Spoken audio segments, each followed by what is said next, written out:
All right, guys. So right now we are going to be live. We're at a conference for the IACTP.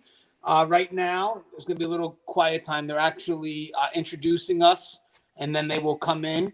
I know there'll be people coming in from the outside as well. We are live, so I'm expecting people to start coming in from the outside.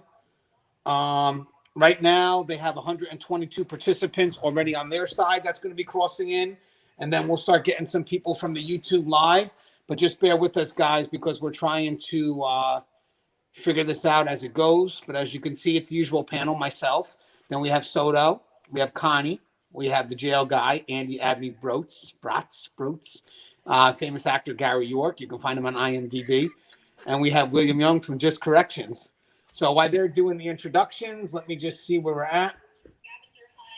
All right, so they're doing a bunch of stuff. So we can actually, if you guys have questions right now while you're in the room, we can do that. I just don't want to do any introductions just yet until it gets transferred over to us, which they'll give me the heads up when that happens.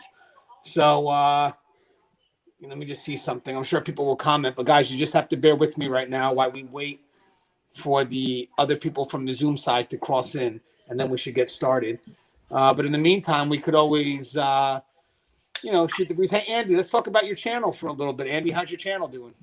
It's doing well. A couple months into it now, I'm up to 60 subscribers, a handful of videos, and it's picking up some steam. So pretty excited about it. Thanks to you guys for helping me get that off the ground and, be my inspiration for my new channel. And it's called The Jail Guy? It is called The Jail Guy. Yeah. What was the inspiration behind that title? Well, I work in a jail, and I'm the guy. So, yeah. Okay, I think hold on one second, guys. I'm trying to hear this too. All right, they're doing a giveaway real quick, so that they're setting it up. So let's see what else. Hey Gary, how's your new book coming along? The Toughest Job.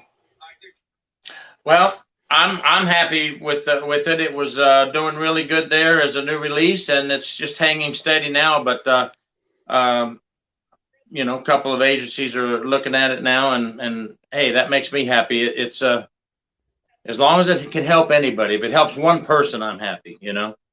That's the key. And Connie, you have a fan, Connie. Colette is here. She follows you from all our different platforms. So I don't know if you want to say hello to Colette and tell us how the Civilian Corrections Academy is doing. Oh, hi, Colette. Nice to see you here. Yeah, I'm kind of looking at the YouTube also just so that I could follow in case there are questions or comments over there. The Civilian Corrections Academy is going good. We've got contracts now in 22 states. And so the more civilians we could get trained, the better. And we continue to do demos from facility to facility. And, it's growing. It's going in a positive direction. So I'm excited about it. And we also have Will. She said hello to Will because she watched our last episode recently about disenfranchised employees, Will. So I don't know if you want to say hello to Colette. Hi, Colette. Hi, Colette. Thanks for the comment. I did put out a restraining order. The comment was a little weird, so you should be getting that in the mail here pretty soon. Never had a stalker before, so I appreciate it. No, I'm kidding. I'm kidding. And then I think Gary York is on Zoom saying hi to everyone. Is that what you're doing, Gary, while we're waiting to cross over? Did you say hi to everyone? Hello, everybody. No, everybody, they're saying hi to you, Gary, on the Zoom dialogue. Are you in Zoom right now, too? No, I'm not on Zoom. But hello to anybody out there. We appreciate you. So we're just waiting for him to cross. Oh, did you give away a prize? Is that what it is? Did you give him something to give away? No, I haven't given anything away. Well, your name came all across the screen. We're just waiting for them to cross over, guys. So bear with us, guys. We gotta wait for them to go live so we can begin the dialogue and really fully introduce ourselves. Anthony, me and Andy actually broke into Gary's house last night, and we stole some of his shoes, and we'll be giving those shoes away at the end of this episode. Yeah. What size are they? 6.5, which is kind of weird because I thought he'd be a little bit. Oh my god! Hey Soto, how's life been with you, Soto? It's been a while. How you been? It's been wonderful, man. It's been great. A little busy, still working, and even though retired life is supposed to be nice and easy, I think I work more now than I did when I was back in corrections. So still teaching at Rutgers and, being a student myself, still working on my doctorate. So it's getting there, but it's kind of busy, man. I'm at the halfway point. So hopefully soon we'll get all this over. And you can call me Dr. Soto. No one else has to call me Soto, but you have to call me Dr. Soto. No one else. Everybody else just Lou. All right, Dr. Soto. So we're almost there. They're doing one more raffle. The winner was a girl named Sherry Galvin. And then what's going to happen is they'll introduce us, and then the traffic from the Zoom will come over here, and then we could start the dialogue and answer whatever questions come our way. And then we'll do our official introductions. I'm sure the people that are coming in now from the YouTube channel already, hopefully they do know who we are. I hope so. Hey, I see Stephen Menard here from Guardian RFID. What's up, Steve? Me and Steve have a show coming up on Friday. He's going to bring someone who actually served time in one of the facilities, maybe out west. And we're going to have some discussion on different perspectives from serving time, I'm sure we'll have our perspective, and then the person that was a former inmate will also have their perspective. But I think it's good to have someone with that perspective to see, where we're at, how much we've evolved. But Connie, you're going to be part of that dialogue too, Connie? I wouldn't mind. I think you are. Yeah, I think I already have you set up for it. Yeah, that was him asking you. That was him asking you, Connie, or telling you. That was me being voluntold, like administration usually does. That's right. That's right.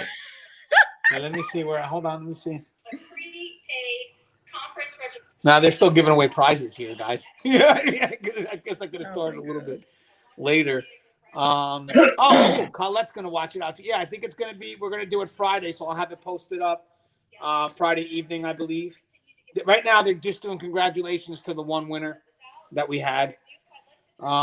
Hey, Soto or Connie, I know you guys are both students. What's it like to teach the students of today the world of corrections, Soto? I teach 2 courses. One is prisons and prisoners, which I love to teach. Those individuals are criminal justice majors, so they're very interested in the topic.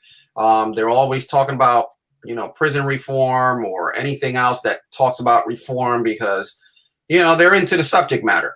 I have another class that's Intro to Criminal Justice, which is basically an elective. So you don't have to be a criminal justice major to be in that class. That's a little tougher because some students come in with just the idea that this is an easy class, easy A, get my elective out of the way. And then they see how real the conversations get when we're in there. We talk about everything from, initial arrest to all the way to going out on parole in that class. But Intro to Criminal Justice is the toughest subject to teach because you may not get that audience that's really interested in the topic and you have to grab them. So, guys, there's one room full of people right here. Nice. Yeah, there's a bunch of people in this. I'm just waiting for them. Okay, so the live transaction is complete. I'm just waiting for it to waiting to see it on Zoom, and then I know we're good to go. Live transaction is complete. Has been enabled. Who can see the transcripts? Let me just see. Let's give us just a few minutes to pull up the video where Anthony. Okay, she's gonna pull that video up. Hold on, then we'll get started. There's about 100 and something people in here, and then looks like there's a bunch of rooms full of people. So, how do I look, Colette? How do I look? Is it okay? Let's take a look at William. Is the lighting okay? Is it? Hey, William, I honestly think that's the best you'll ever look. Unfortunately, you're right. This is my date night shirt, so okay. Yeah, this is a problem. Hey, so yeah, Colette, yeah, you said hi to everybody else but me. Okay, here we go. This is my date night shirt, so. All right, we're on. All right, guys, it came right in when Will said this is his date night shirt. All right, so let's get started. So, hey, guys, welcome aboard.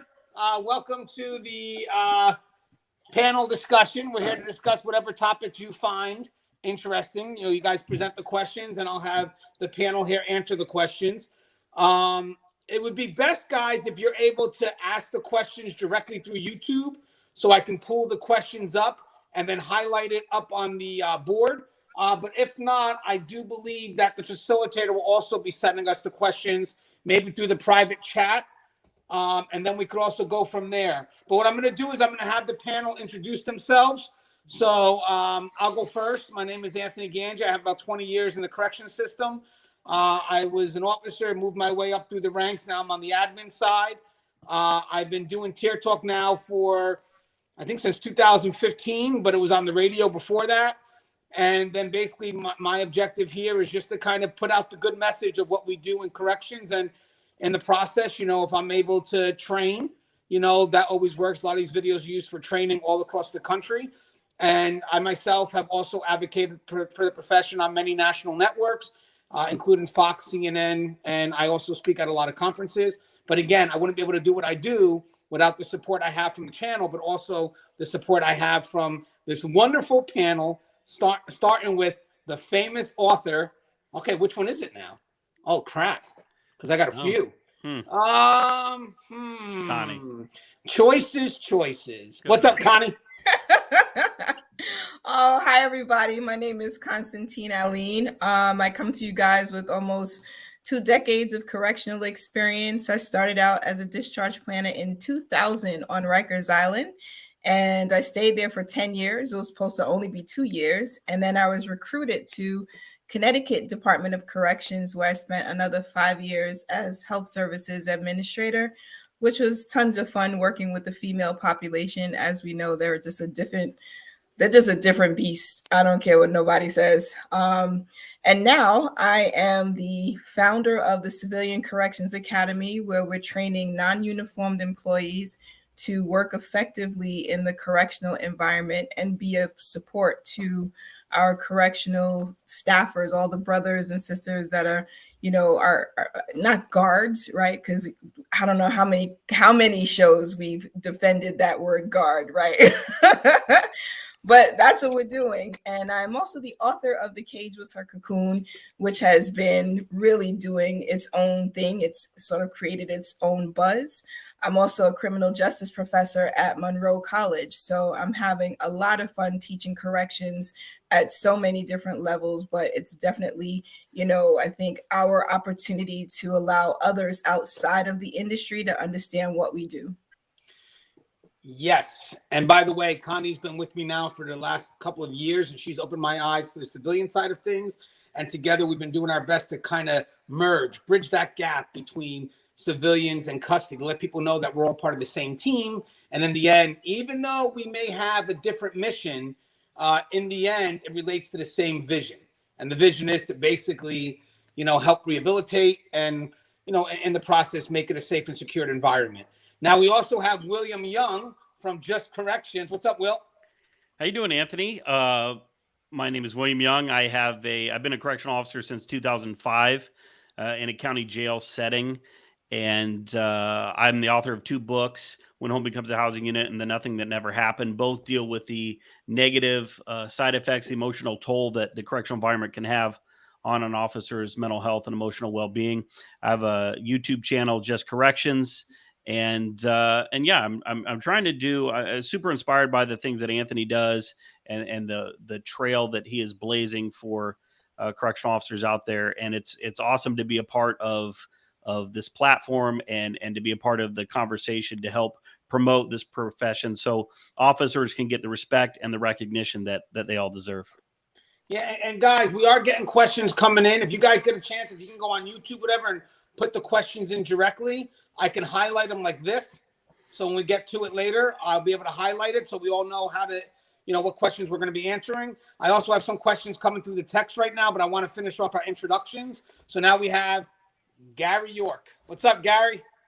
Hello, Anthony. Thanks for having me. Hello, everybody. I'm Gary York. I have 38.8 years government, 10 years Army, 28.8 years corrections. Part of that was state prison, and then I finished up at the county jail. I have a YouTube called True Prison Stories. I have books out, Corruption Behind Bars, and the most recent, The Toughest Job. And I also write articles for corrections1.com. And thank you for having me here today, everybody. Thank you for coming on, Gary. I know you've been busy today, so I appreciate you coming on. And we also have retired major, but professor now, Louis Soto. What's up, Soto? Hey, what's up, Anthony? And welcome, everybody. I'm glad to be here. I am a 25-year veteran of the New Jersey Department of Corrections, so I'm coming over from New Jersey. Retired there as a major, which is the chief title for a male institution, over 2,500 male inmates. And at one point, we also housed some females. But after retirement, I just couldn't sit at home. I wanted to continue to do this career. So now I'm in the private sector. I work as a regional safety manager for a correctional reentry facility. I get to travel a lot. So last March, I was in Alaska. Just 2 weeks ago, I was in Tampa, just helping out, open up new reentry programs, working on the other side of corrections, right? Before I was in corrections in itself, and now I'm helping those same guys that are parolees and probationers getting acclimated and back into our communities. I also started teaching at Rutgers University back in 2016. I've been there in their criminal justice department, and just imparting with the knowledge that we have, teaching intro to criminal justice, teaching prisons and prisoners, 200 and 300 level classes, helping our youth, who are going to take over for us. And also, I just wanted to continue my own education. So I'm halfway through my doctoral program in higher education. And I soon plan to be just like the rest of these guys on this panel, be a author just like them, write my book. I'm in the midst of it, in the middle of a couple of chapters into it. So hopefully soon I'll be able to present that to you guys.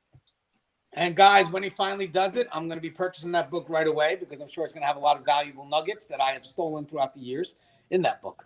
So, you know what I mean? So I'm definitely going to be reading that book. And of course, obviously, I have the venue. If you'd like to have it promoted, I'd be more than honored to promote anything that you put forth, especially on correctional leadership. And now we also have a recent YouTuber known as the Jail Guy, which, again, I don't know how we made that name. Andy, what's up, Andy? Hey, Anthony, how's it going? Hey, just want to say thank you for having me on this panel discussion. I am Andy Abney-Browns. I'm a jail administrator in the Midwest to a medium-sized jail. And Anthony is right. I work in a jail, and I am a guy, so I am the jail guy, apparently. I also have a website I launched this year called jailcommanders.com. It's just an online website community for corrections, just getting some information out there as everybody else. So the Jail Guy is my YouTube channel. Been out for a couple months now, building up some steam, just trying to get the information out and helping everybody out there. So again, thank you for having me, and I'd be glad to answer some questions today. All right. So guys, that's our introduction. Now we can get straight up to the questions. We do have some questions. And yes, guys, the link to this is open to the public. So if you go to the Tier Talk YouTube channel, you could click right into the live video right now. And then when you ask the questions will be sent right through our comments, and then I can quickly get to them and highlight them. The first question I got right now that came our way is, as a new officer, should I ask a lot of questions? So I'm going to go first with Soto, and then we'll work our way through to whoever wants to answer. And guys, if you do want to answer or add something, just go like this, and I'll know to get you, or you can comment in the private chat that you want to add something to this. So go ahead, Will. As a new officer, should we ask a lot of questions?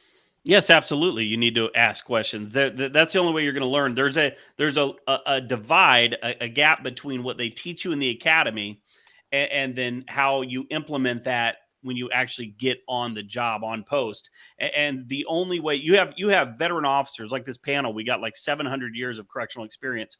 You have all of that knowledge, all that experience, and all that situations that have happened. That's an awesome resource to tap into that and say, hey, when this happened, how did you do this? Or pick up the phone call and say, hey, I have an inmate who's asking me this question. I think I know the answer, but before I make a decision, I want to do this. I mean, there's some facilities, there's kind of an atmosphere of the supervisors feel maybe seem to be put off, or veteran staff seem to be kind of put off by newer staff asking questions. But do not let that deter you. Do not let that stop you. You need to ask, because trust us, we're all learning. Everybody on this panel, we're learning every day. There's always something new. Just when you think you got it figured out, corrections will slap you in the face and you got a whole different world. So please feel free to ask those questions.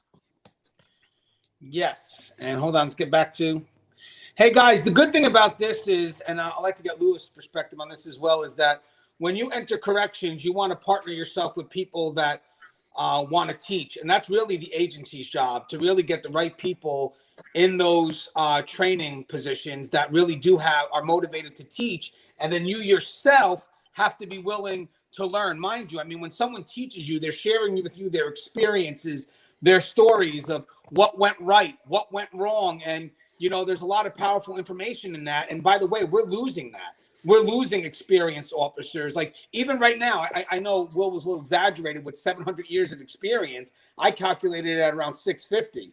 But sorry. Yeah, that's right.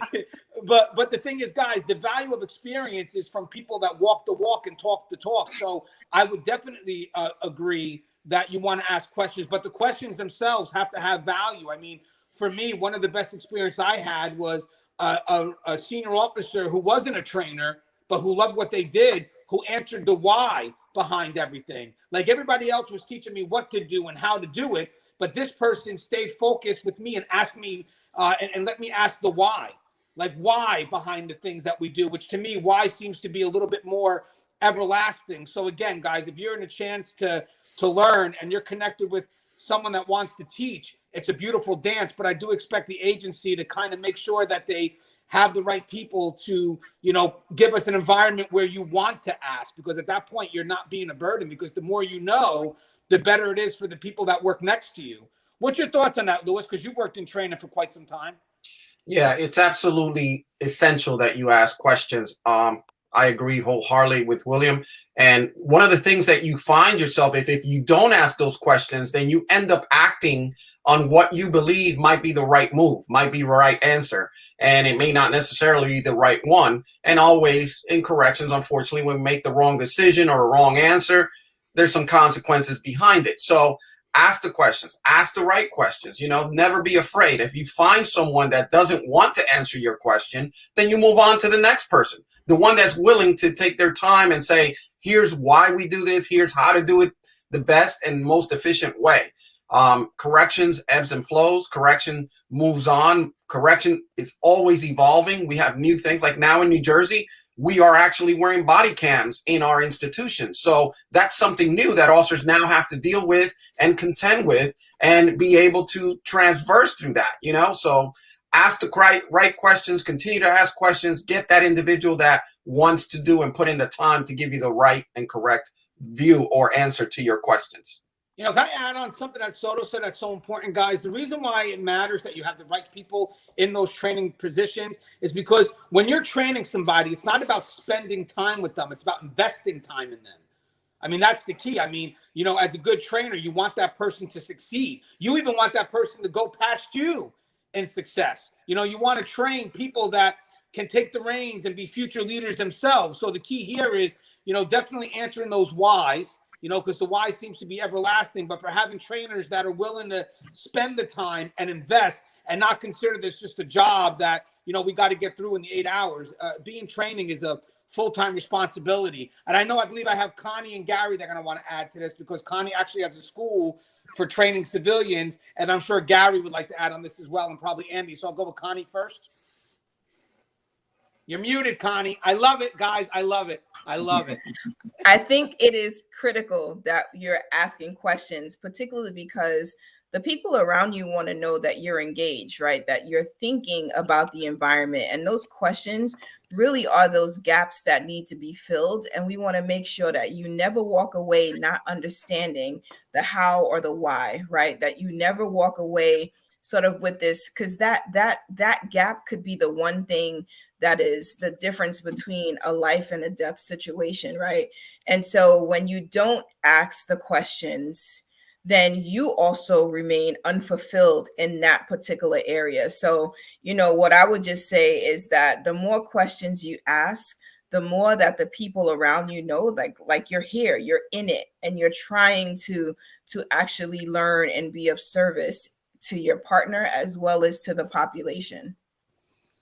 Yes, and I do agree with Connie 100%, guys. I mean, if you're not asking questions, you can't always expect the trainer to know what it is you don't know, because sometimes we actually get so accustomed to things that we know that we're not aware of the things you may not know. So the more questions you ask, make us better as trainers. Think about what we're doing right now on the Tear Talk YouTube channel. We're going by the questions you ask because we don't know what it is that you don't know. So this helps us really be specific to your interest, to what it is that you need to grow. And basically the communication becomes a you type of communication as opposed to a me type of communication, where you ask us the questions, we answer them based on what you need, not based on what we think you need. And I think that's a great relationship that must happen between the trainer and the trainee. What's your thoughts, Gar? I just want to say ditto to everything everybody has said, and I agree. And never, ever be afraid to ask a question. Never be afraid. I like a trainer who, after they finish explaining something to you, says, do you have any questions? If the trainer does not ask you, do you have any questions, please ask the questions. I also think there's another question you should ask. Hopefully the trainer is, after they show you how to do something, let you do it hands-on yourself. Because I'm one of these people that when I was coming up, I had to actually do it hands-on. I learned better that way. So if they're not allowing you to do something hands-on, say, hey, can I do that? Can I do the next count? And you just follow me. Can I feed? Because in the jail, you know, we had to feed the inmates. We had the trustees passing out the trays, but there's certain things you have to do. Ask them to let you not only ask questions, but let them have you do it hands-on. And at the end of each training day, I really like it when a trainer says, let's discuss what you learned today. If they're not doing that and you have questions at the end of the day, please say, hey, can we critique our day's training and let me ask you a few questions? Just a couple of ideas I wanted to throw in there. Yeah, you know, guys, when it comes to training, right at the beginning, we have to make sure that we're training the people to be leaders themselves, because in corrections, you need people that have confidence in making decisions. Because think about it right now, guys, everything we do matters. The decisions we make matters. So as a trainer, what you want to do is you want to basically lead people to where they're actually able to do things on their own and then train others. So again, the impact behind that why that me and Soto touched on is so important, because the why, it's an investment of time, but it's worth it because it's everlasting. When you tell someone the why behind what something's done, it connects on a personal level. My quick story was I knew a guy that worked third shift that he was an officer, but he seemed to just have the respect of everyone. I'm not talking about just the people next to him, but he had the respect of the people above him. He had the respect of the inmates. And I had the chance to train with him unofficially my first year in. He already had like 24 years in. I had my first year in, and I was working overnights, and I was watching him do the door checks, overnight. And he told me, I was looking at him. I got to see what he does and how he does it, but he told me why he did it a certain way. He told me why his foot was on the door. He told me why he checked the lock, why he lit the room up in a certain way and brought the light down. And I still hold that with me to this day. 19, 20 years later, the why to me was a way also to connect to the person that I'm training with. And at that point there, I forever remember this person. Literally, it was like a personal thing that we shared that I felt made me better at the moment. So not only do I remember the tidbit that was given to me, but I feel the impact of the person who said it to me. And this person was someone that never had a problem walking next to me and just kind of investing time in me so I could be better. And to this day, as I said, I practice everything that he taught me because he gave me justification behind everything. Andy, what's your thoughts? I mean, for me, I do agree that management, those in a higher level, are very responsible for the environment, for a good environment that's conducive to training. I mean, are we having an environment that wants people to ask questions, that you have people in positions that want to teach? How important is management role in having a training environment that's very engaged from both ends? Well, it's very important. And I think if you want a facility that's ran consistently from the person that's been there for 1 week to the person that's been there for 20 years, new officers, they have to ask questions. And I think so many times, not trying to echo what everybody else here is saying, 'cause it's awesome stuff. The new officer is so afraid to look weak to the veteran officer. So they won't ask questions. And before they know it, they're loosening up the reins on everything they have. And then before they know it, they've lost control of everything. And it's hard to get that back. So ask questions. Don't be afraid to ask any questions. And, don't be afraid to ask the officer that's been there 10 years why they're not doing something. if you read policy and procedure and you know it's supposed to be done this way, but your partner's not, then don't be afraid to ask them, hey, why aren't you doing it this way? Because, we need to be doing our walkthroughs, we need to be enforcing the rules. So I think asking questions and management pushing those questions back down is very important. Yeah, guys, you know what's good about this question too is that when you're a rookie, you're supposed to ask questions because you're not there to impress. You're there to learn, right off the bat. So if I'm walking next to somebody who's training me, I should be asking questions because it's my time to be an apprentice right now. It's not my time to outshine anybody because I'm new. It's my time to be an apprentice. It's my time to learn from those that have walked the walk. So it's my time to humble myself and just listen to what's coming my way. So again, as we wrap this question up, it's the relationship. One thing is, should I be able to ask a lot of questions? Hell yes. And should the trainer be wanting to hear those questions? Yes. So again, it's up to us to make sure we have an environment that allows for that type of interaction, but more importantly, an environment that allows us to invest time in each other. I don't believe in sink or swim, guys. I don't. We talked about this on our channel many times before. We don't believe in just sending somebody out in the wolves, and we don't do that. We believe that we train people, we're next to them so they can build the confidence, but more importantly, they know we have their back. So they're not afraid to make choices. Sink or swim is opposite. If you get a rookie that comes in that doesn't know someone has their back, and it's a horrible feeling for someone that's coming into this profession that's vulnerable, that's looking to connect with somebody. So we got to do just the opposite of that. And that kind of brings us to the next question that was asked, was how do I earn the trust of my fellow officers? So I'll start with Gary first. Gary, what's your thoughts on this? Well, that's a great question, and whoever asked that, we appreciate that question. You earn the trust by listening, learning, and backing up your fellow officers. Working, doing your share. If you see an officer needs assistance in something, and don't just stand there. When your fellow officers look to their left or they look to their right and they see you in there helping them with a cell search, helping them as soon as an inmate becomes aggressive and they look to their right and they see you, and next week another inmate becomes aggressive and they look to their left and there you are again. You're there, you can be relied upon. Go to your officers when you see they need assistance, say, you need anything? You need help? You want me to handle that? I've got a minute. I know we're very short staffed right now. There's not a lot of time, but you can assist your fellow officers when they need help. Don't just sit back when you have a few spare moments, if you do these days, and do nothing. Use that time to check your fellow officers. Hey, you need a break? I know you've been in there and you hadn't had a break in a couple hours. I can give you 5 minutes before my next post. Do you know how much that 5 minutes for that officer to run to the restroom, maybe grab a drink to bring back to the dorm? Do you know how much they appreciate that? Very little things. Your fellow officers see this. It's the small things that you do that your fellow officers notice, and they say, I really like him. I really like her. They're there for us. They're a team. Hey, what's good about this, guys? So before we started, when we wait for the questions to come in, Daryl Smith was able to send us 2 questions to get the thing rolling. And once it gets rolling, the momentum happens. I kind of like to wish that happens in our environment as well, because once you have momentum and it's really good, solid momentum, you're unbreakable.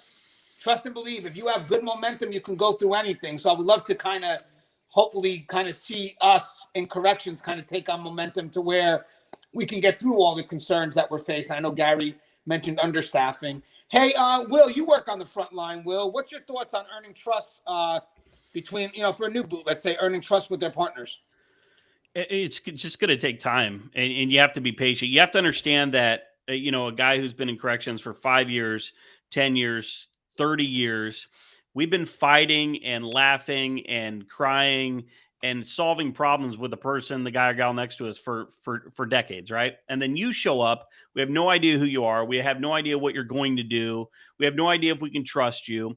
And that really doesn't have anything, a whole lot to do with you other than you're brand new. It has a lot to do with us and the really tight bond that you form as you progress in this profession. So what I would say is, look, it's just going to take you being competent at your job, you showing us over and over and over again that you're going to do what is necessary, that you're going to back us up. And all the things that Gary said, when we see you do those things, then we'll start to open up, and then we'll start to say, but here's the thing. I mean, if I've worked with any one of these guys, I got coworkers that I've worked with for 16 years. If I have to go into a scary situation, a cell extraction, or go talk to a combative inmate, I'm going to take somebody that I've already been in a fight with, somebody who has already proven that no matter what happens, they're going to be there for me, versus somebody that I don't even know. And you can't take that personal. It's simply, I'm more comfortable with that established relationship. And then as time progresses and you get the opportunities to help out, then we will learn to trust you more. But being competent at your job, doing all the things that Gary said, being willing to listen, and you know, a lot of people come out of training and they really think that they have a handle on the profession, and then they get out there and they're kind of busting the chops of the vets a little bit, and that really puts us off a little bit. So just be competent at what you do, and just be patient. It'll come. We eventually will have to trust you. That relationship will form. It's just going to take some time. Can I also say something too, guys? So it takes a lot for someone coming in to earn the trust of their people that we're working next to, but they should be able to trust us. You know, I think that's 100%. I think when someone comes in, I get that we may take some time as senior officers to kind of figure out what this person's about, or senior staff members. I mean, we work in a very tight-knit world, but they should be able to trust us. You know, all because the person's earning their trust with me doesn't mean that I'm going to push them away and leave them in this world that they're isolated in. No, because at the end of the day, there's still got to be a working partnership between me and that individual. I want that individual to come to me. I want that individual to listen to the advice I have to give. I don't want the inmate, that individual to come in all of a sudden feeling they have nowhere to go and then becoming isolated to the point where their only options at this point is to go to the inmate. I mean, there used to be senior officers back in the day when a rookie had a question, the rookie was a bother, and they hung up on the rookie, and the rookie didn't know what to do, and they were so lost, stuck in ambiguity, that they wanted an answer. The answer became, you know, so important, such an urgent need that logic didn't matter. And if the inmate was able to give them an answer, they would get the answer from the inmate. We can't allow that. That kind of relates to the sink or swim method. And also on another thing, guys, we have to realize we're also part of a bigger picture. So it kind of touches on what I said before about you're not in to impress, you're in to make an impact. You know, what you want to do is you want to make sure that whatever you do, you help the team grow. That's the key. We're all part of the same team. You know, we're all part of something that we want to have grow and succeed. Corrections has no room for being an individual. So what I would do is when you go in, if you really want to earn the trust of the people that you're working with, have a we mindset. Literally have a we mindset. You're going into this profession. It's not about you. It's about we. It's about what we can do together to succeed, to carry out this mission. And by the way, guys, when we talk about trust, we're not just talking about trust within our own departments. We're talking about trust with the different departments. You know, how do I get medical to trust me? How do I get, you know, education to trust me? You know, again, we have to have that we mindset. We have to move from me to we. And speaking of the civilian side, Connie, what's your thoughts on, you know, expanding that trust outside of our department into the other departments? So I think that there has to be opportunities where we begin to work in a more collaborative way, because when I work side by side with someone and I can kind of gain firsthand knowledge or insights into their knowledge base and what they bring to the table, and that they add value, and that they have a great understanding of the environment of my role, right? Because sometimes it becomes a very personal thing that, you know, if you're kind of working in this silo, it's very difficult to expand outside the network. But when we're intentional about expanding outside the network and starting to partner and work with other people, we get a better understanding of the resources that we have at our fingertips. We get a better understanding of the other person's role, their knowledge base, what's within their scope. And I think those are the things that allows me to say, oh, I know I can talk to so-and-so, or I know I can go to that person because when I went to them in the past, this was the outcome. And I think that we're expecting sometimes to build that trust without the effort. And it does take effort to get to know the people that you're working with. Sometimes the environment doesn't allow us to work with people outside of our network. And so the more, I think, from an administrative perspective, that we create opportunities for us to cross over and to have that cross-functional exposure, then I think that's where we really begin to see us sort of bridging that gap and building those trusting relationships within our networks, because now I know this person. It's much harder when it's someone you have never worked with before, you've never had any exposure to at all. Hey, you know what's great about what you said? That really, it is the effort. Like, I know that we are kind of isolated sometimes, so I think it's great when we change the routine. I mean, how many times do I see officers and civilians walk into their posts separately, and they've been doing it for years? They never stop and communicate with each other. They just know, well, that officer's behind me every day, or those nurses are in front of me every day. What are their names? I don't know. And it's funny because management kind of gets an understanding of that, because when management brings them all to the table, management should know who they are, but sometimes they're shocked when these parties don't know each other. It's like, well, how do you not know them? They work on second shift. You work on second shift. We've been chatting for 10 years. They've been on the shift for 10 years. I mean, it's such an isolated world down there. So I think one thing when it comes to building that trust is building an understanding for each other's perspective. You know, and guys, that's not just on a departmental level. As we said, that's on the higher level too. You know, that's on, you know, if I know what my partner expects from me, they know what, you know, I expect from them. You know, we have an understanding of how each other works. We work together. We try to be consistent, because one thing about trust, guys, is that you have to have self-discipline. You have to have values and belief that connect with other people, especially in this profession. Our values and beliefs should be somewhat similar to what it is that we have to carry out. And we should have really strong self-discipline that helps connect those beliefs. And believe it or not, guys, that trust in ourselves, that confidence in ourselves brings a level of consistency where people know, I can trust you. I can trust you because you never waver. You know, your foundation is so strong. Your connection to this profession, why you do it, and your beliefs behind it all really gives you such a strong foundation that I know you never waver. So how you want to build that trust is to be consistent and confident also within yourself. Because if you're not and you waver, you can't expect other people to trust you if you yourself don't trust yourself. What's your thoughts on that, Soto, as a trainer as well? What I understand and kind of agree with everyone, you know, trust takes time, right? It's not like you're going to join a team and right away you're going to be the superstar of the team. It doesn't work that way.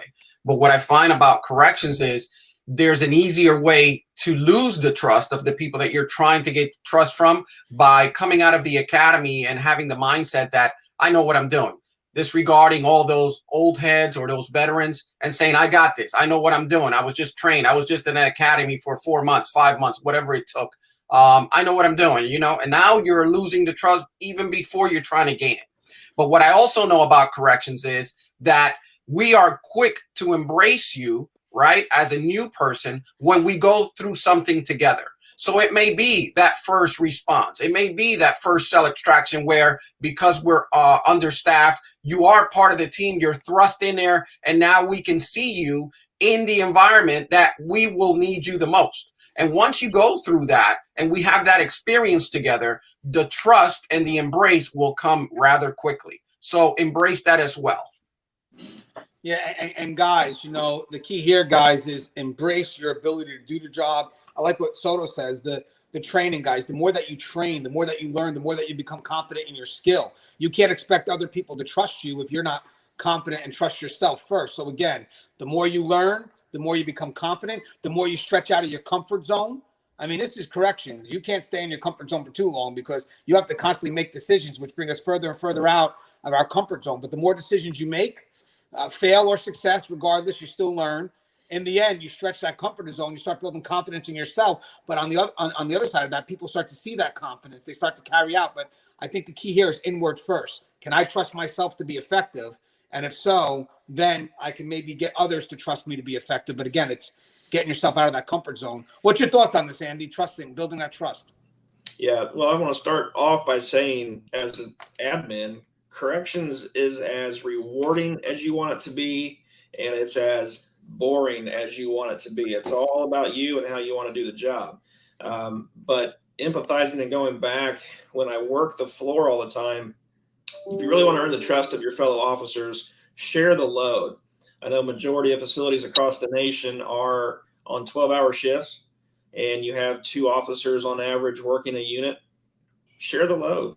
say, hey, I got the next walkthrough, or I got the next formal count, I got Chow Pass. So sharing the load will earn the trust of your fellow officers quicker than anything. And that's just my opinion, but that's personal experience as well. That's what I've learned throughout the years. That's why I tell new hires coming in, don't be prodded all the time to get off your butt and go do a walkthrough.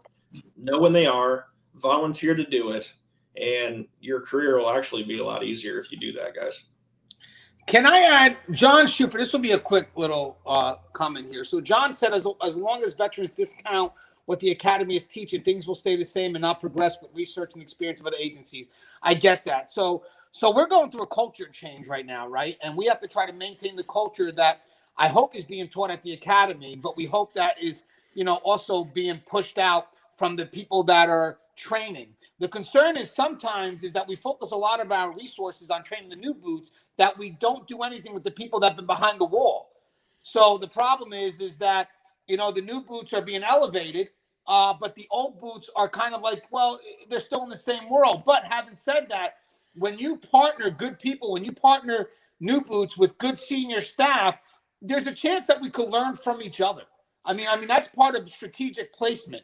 It's great to have rookies come into the facility and partner them up with senior staff, because rookies are kind of like a wake-up call for senior staff.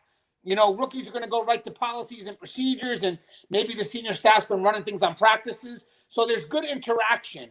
But having said that, what's being done in the academy has to translate itself to the facility, and you need people in the facility to also motivate that change, because you're right.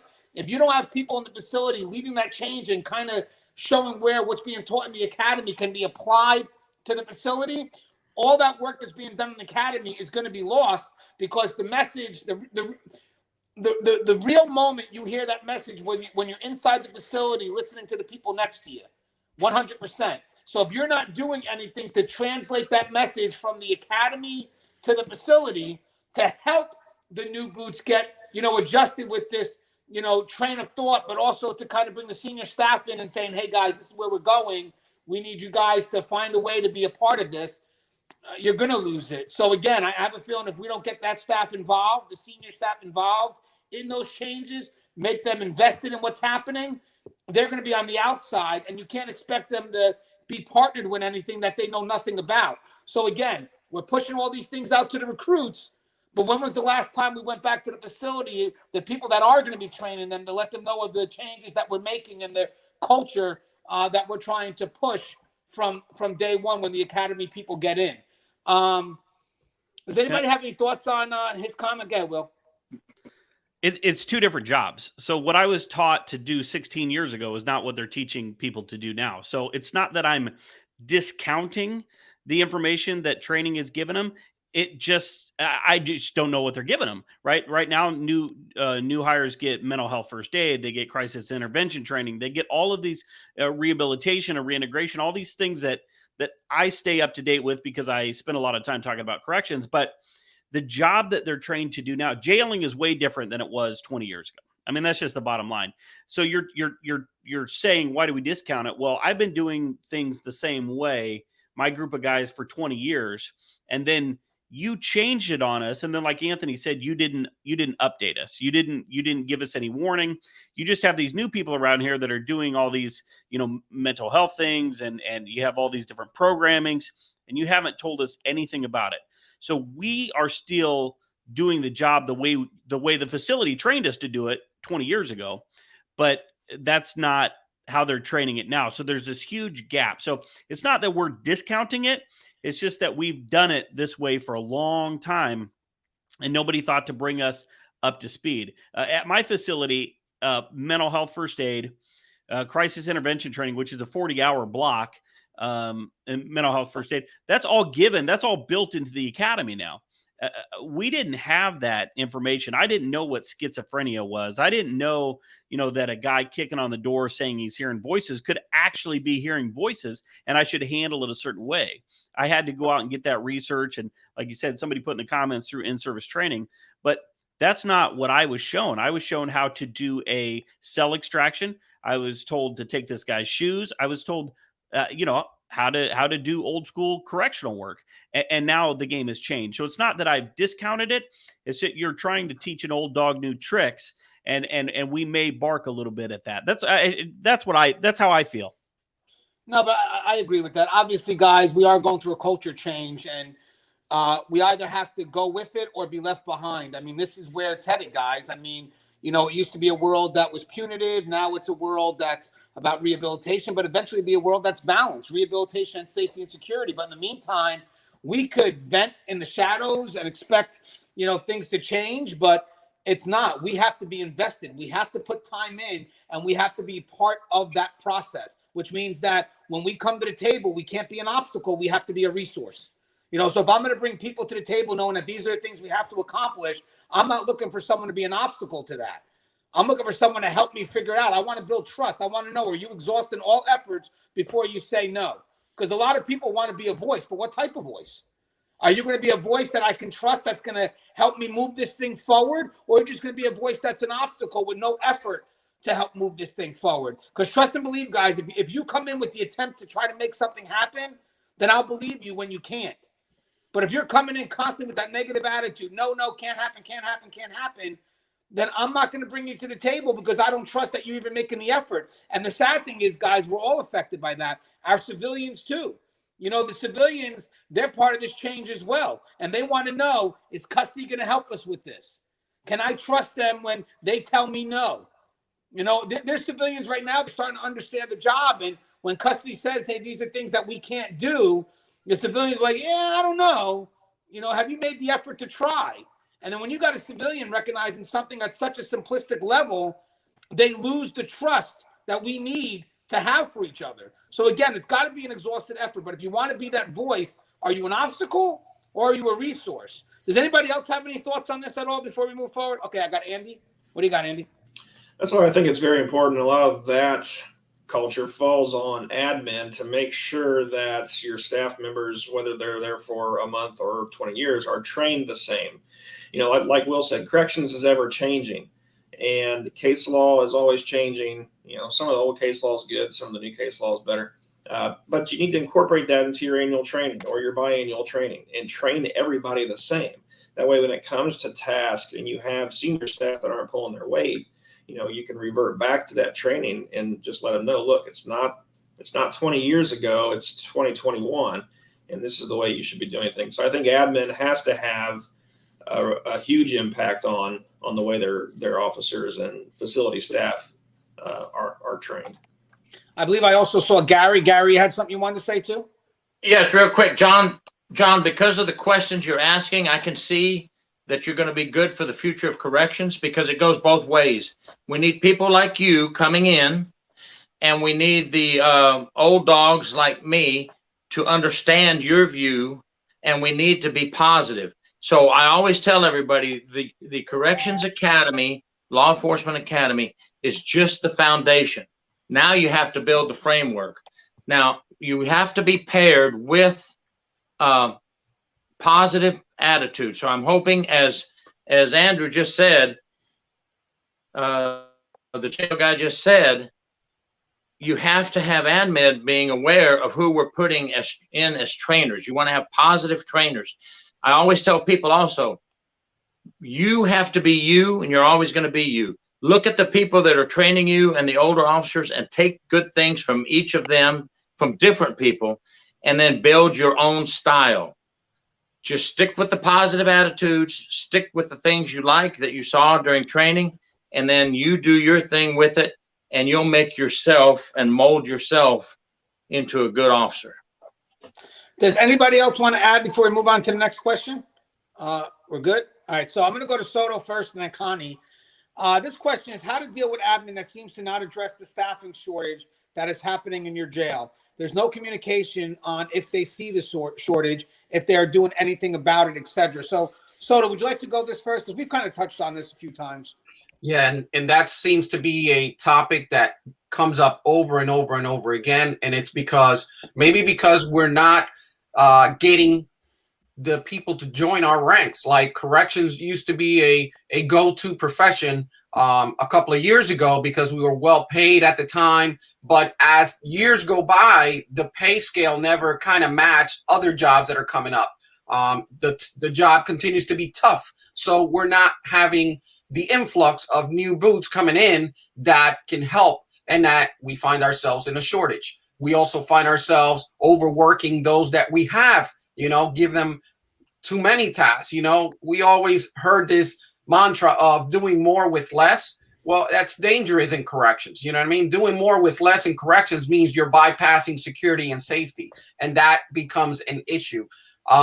So the question is, how do we deal with administration that seems not to address the staffing shortage? I don't think that administration in itself is saying, the heck with this, we're just going to run short to save on our budget. We're just going to run short and hopefully nothing happens in a jail. We're running on a hope principle. I don't think that admin is actually intentionally doing that. They're trying to work through issues and problems of what I just talked about, not having the staff or the influx of new people coming in. The only way that the front line, if there's no communication between the front line and upper management, right, so that they can see how it impacts them on an everyday basis, how we can't get everything to run the correct way, and how we're circumventing policy in order to get the jail to run right. As long as that communication is not getting up to administration won't see it as a problem or as something that they have to deal with it on a high priority basis. So I can only say that those supervisors, first line supervisors, middle management, those are the individuals that have to get this word from the front line up to administration and make them see this as an actual high priority item. There's many ways that we can deal with it, but a shortage of staff is very hard to kind of put a Band-Aid on unless you start working on recruiting and getting people in the door. Right. I want to get Connie, but I also want me and William just did a show on this, that we did a show on being disenfranchised. And what we did discuss, and we'll get to Will after we get to Connie and Andy, is how staff reacts to the situation. We may not be able to have any control of what's happening right now, but how we deal with the situation can matter. This means that we really have to kind of dig in and rediscover why we're in this profession. And it's hard, guys. It's not easy, especially when the route right now is more about we're in desperation mode. So it's become quantity over quality. And do I really trust the person now that's next to me? But, we can come up with a lot of excuses and watch this thing fail. But we on the front line, we can't have that happen. So as much as we may not feel or think we don't get the support from admin, because some of the times I don't think we're 100% with that either. I think that they're trying, but they're very limited. We also kind of have to do what we can to hold the house up a little bit, and that's scary to say that. And I don't want people to get mad at me, but it's true, guys. We have a lot of people that are also giving in. But when you work in corrections, guys, think about this. Me and Will had a dialogue the other day. We have many reasons to be negative and hate the agency. I get it. But the concern here, guys, is when that starts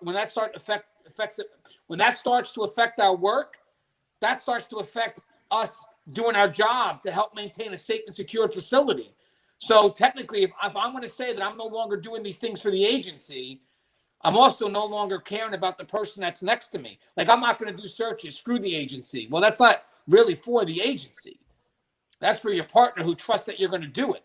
So we got to be very wary of the things that we're thinking about doing or not doing, and who that really affects. When you're negative about the agency, you got to realize something, that people that are going to be most affected by what you do and not do are the people that are next to you who trust you. Connie, I know working in medical, obviously you've dealt with understaffing before. I'm sure this isn't a first time. What are some of the concerns that you can see, and how could they be addressed? Some of the big concerns we see is just on the recruiting side of things, right? It's not easy to recruit, I think, into this environment, particularly because we don't have the best of incentives, aside from it just being the correctional environment and just knowing it's not the most desirable place for people to want to work, right? But then what are we doing in order to incentivize people to work? Even though for maybe some nursing staff, some medical staff, even social work staff, right? A lot of times, you know, even though there might be some additional financial gain by coming to work here, it's not always necessarily, we're not always able to necessarily get that, right? So many states, they have this tiered way of hiring, and if you come in at this rate or this level, this is the amount that you'll be compensated for. Like, I feel like we've not necessarily revisited those ranges for it to be sort of worth the risk that you're going to come into this facility or go into any facility for that matter, and kind of just jump in. So I think the recruiting, the hiring, that thing is something that's one aspect of where we can make some adjustments so that we can bring the right talent in. I think the other thing too is that the narrative out there, right? Like, I think, how do we become the employer of choice if we're not necessarily making the efforts to become that? So why would I want to come there when, like, the narrative is out there that, like, this is such an awful place to work? Now, having worked here for so long, I haven't had that experience that it is so awful, right? That's been my personal experience. But I know in different states it works differently. And so I think when we come into these situations where, you know, we're short and we've got, someone's made the decision that we're going to work with one in this unit as opposed to two, and someone has made this decision that we're going to, you know, maybe shut down this post as opposed to paying the overtime. Like, I think we have to be mindful of how that impacts that person that's the one. How does that impact that person or that unit that we've now, or the area that we've now said, okay, we're not going to do programs today, or we're not going to do whatever that thing is that we have to sacrifice in order to make sure that we can operate at a bare minimum. And I think many times for the person who's the one, you get so beat down and you feel so tired, you don't know who to write to anymore, right? Like, I've escalated this to this person already. They haven't done anything. I think from an administration or administrative perspective, we've got to be better with being transparent. So here's what I did with the information you gave me, right? So that the staff doesn't feel as though that what they need is being ignored or that you don't care about it. Because yes, we want to see the result, which is there's more staff, but I also want to know that what I've raised hasn't fallen on deaf ears.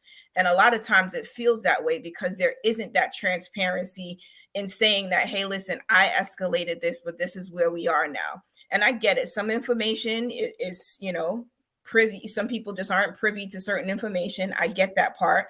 But like, we are, I think, in a critical space in corrections where the staffing shortages are so significant that staff needs to know that we're hearing them and that the work is being done to get people. That means, yes, we're doing different things to recruit. We're doing different things to get people in. We're trying to incentivize, you know, folks to come in, and we're going to try to support them in conjunction with doing all those things. And I don't know that that's always being communicated to the staff so that they stay encouraged. Well, you know what's great about what you just said? It really is about communication. I mean, honestly, communication brings understanding, but are we really communicating from a you perspective? I think a lot of times we wind up, being resistant, and we wind up just kind of taking it me. It's about me, when we're not really understanding what it's like to be in admin shoes at this time, or what it's like to be in frontline shoes at this time. So that understanding is key, because I think it'd be great for people to see this. One is, I get what you're going through, frontline, and I'm trying my best, because middle management is tough. You got to be the translator, right? You got to get the right message across. But sometimes we don't always get the outcome we want. And are we appreciating the effort? Like, okay, so I didn't get the outcome, but you know what? Thank you for trying. I have a feeling right now there's no appreciation of the effort, or we don't believe the effort's even happening. So again, that dialogue has to happen more so now than ever. I would like to get to Andy first and then William. But Andy, I know you're dealing with some of these concerns. What's your thoughts? Well, and like you said, Anthony, I'm not trying to make anybody mad when I make this comment, but I too was a line officer once, and I remember walking past the administrator's office thinking, why aren't they doing anything? We're left out here by ourselves. But the real thing is that I didn't know and I didn't ask any questions. So going back to the original question of how do you deal with an admin that seems like they're not taking care of staffing shortages, my question to you is, do you really know? And are you asking questions as to what they are doing? Something that I am dealing with here, in Indiana is definitely short-staffed in jails. But I put out little random updates to all of jail staff, where we are in the hiring process, how many people applied, how many people made it to the interview process, and how many people are starting. And I also give little updates on people that quit on the spot. Not to call anybody out, but I want staff to be aware of why people are leaving as well. So I think that transparency between admin and frontline staff is key to help with the staffing shortages. Your staff members, the ones that are frontline, are advocates for your department, for your agency. So get them out there. And if they see admin working with them instead of against them or perceived to be not doing anything, then I think that's going to be the biggest benefit to getting more staff into your jail, into your prisons, is being advocates for your own department, working with admin instead of against them. Now, hey, Will, we actually touched on this recently. We did kind of see that there was a generalized hate towards administration, and it's like, well, I mean, I like what Andy said is, how do we know we're not trying? I think that we're so outcome driven that we don't really appreciate efforts because we want the outcome. But we talked about an approach that Frontline needs to have, because the biggest concern here is that we ourselves are becoming disenfranchised and, more importantly, disengaged. So, from the perspective of Frontline, what is it that they can do?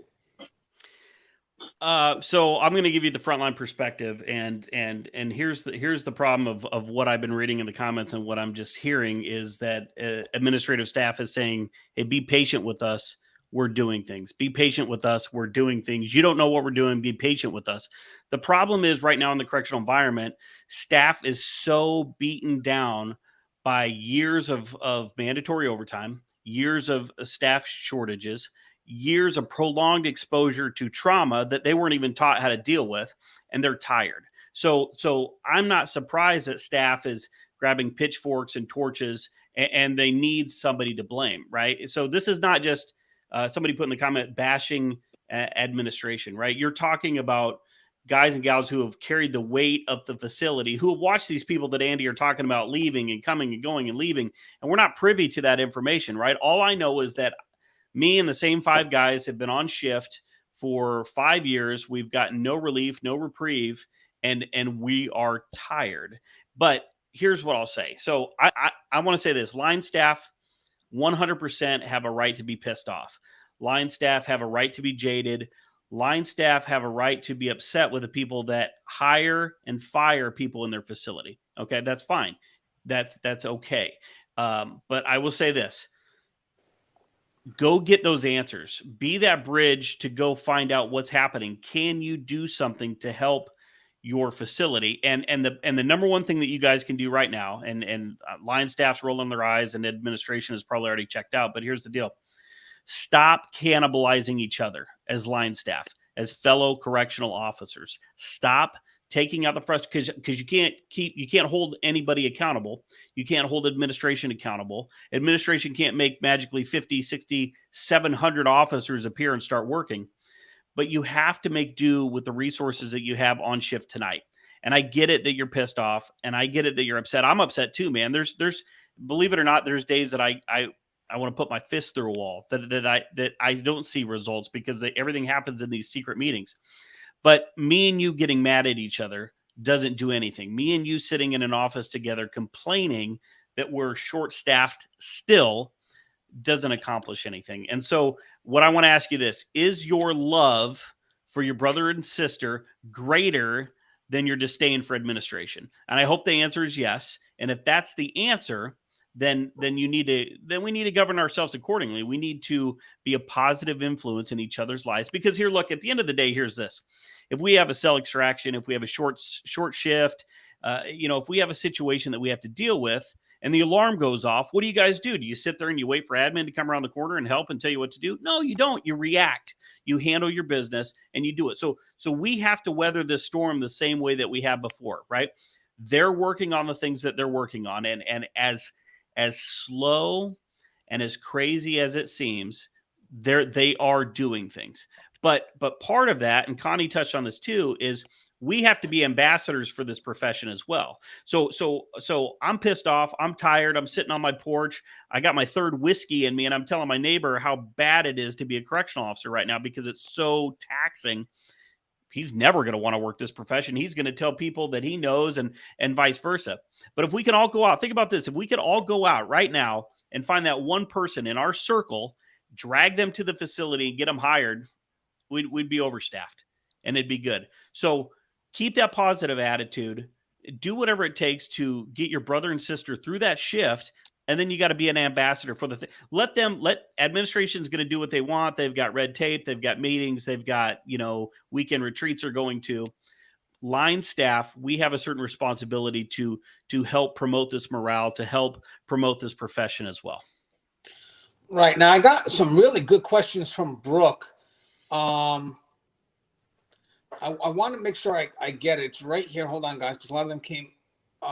Where is it? It's about the tool. How do we ask? Yeah. Where is it? It was about tools. Brooke had a lot of questions up on top, but the problem is if I lose some of them. Here, right here. Got it. What are the critical skills that a contemporary corrections trainer must have? Or wait, sorry. Let's do this again. What are the critical skills? I'm over 40, guys, so my eyesight is blurry. I just don't want to wear the glasses. What are the critical skills that a contemporary corrections trainer must add to their toolkit based upon the last year or so? How do they gain these skills? What will happen if they do not?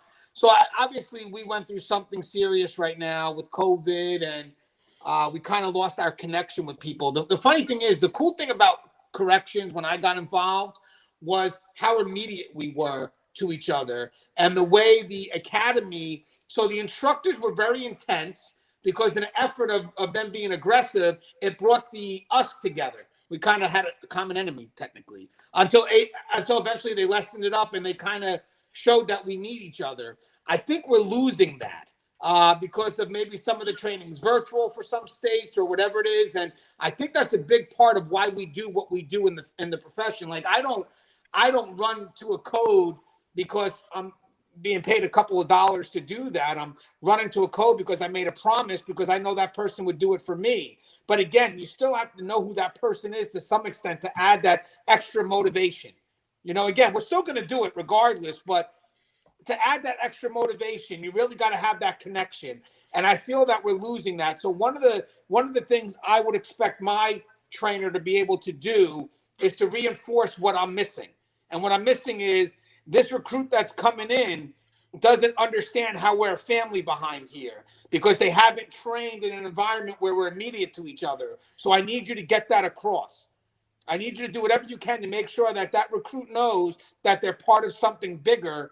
And in the end, to build a bond between themselves and the staff that they're going to be working with. But I think that would be something that I would push more so than ever due to the times. But I'm going to go with Soto first on this, and then I'm sure everybody's going to want to respond to this. So I'll start with Soto and go down the line. But Soto, what's your thoughts on that question? Absolutely great question. Obviously, being in this COVID or pandemic era, you have to have your trainers be well versed in all your responses for this pandemic, right? So that's primary, that's initial.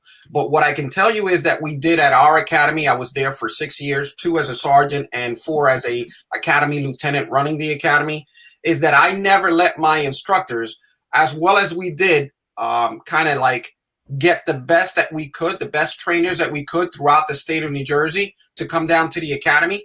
I never let them get stagnant, right? I used to take breaks in our training and take 2 or 3 of my instructors and put them back in the facilities where they're going to work at.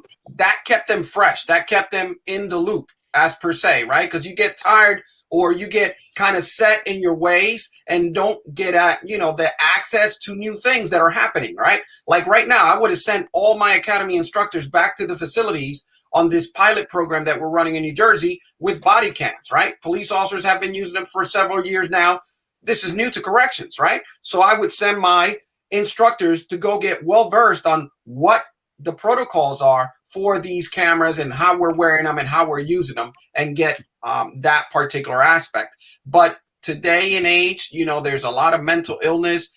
There's a lot of things that we need to be addressing that we normally don't. And don't be afraid to say, hey, you know what? My trainers aren't well versed in this aspect or that aspect. You need to reach out, right? You need to reach out to maybe the psych department.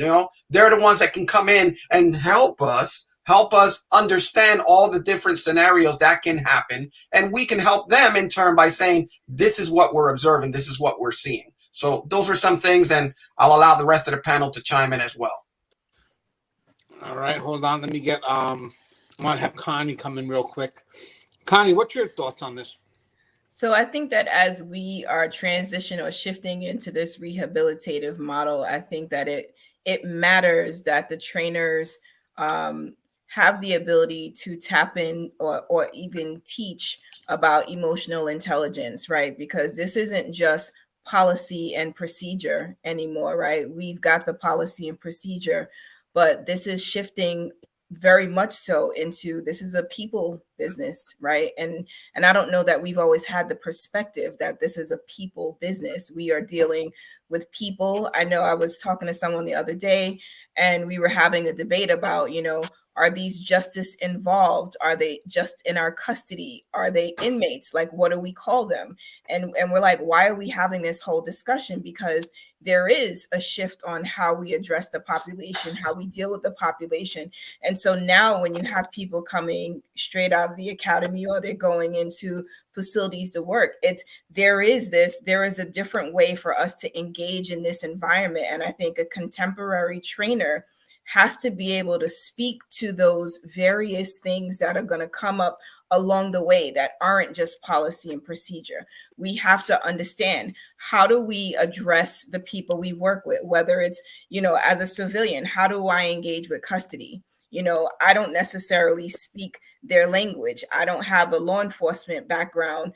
And how do they receive me, right? When I say I'm here to be of support to the inmate, or I'm here to help, right? Like, those words don't translate well in custody. So I think it's understanding how as a service provider going into the facility to provide a service, may not necessarily be received well in sort of this sort of culture that we've had previously, right?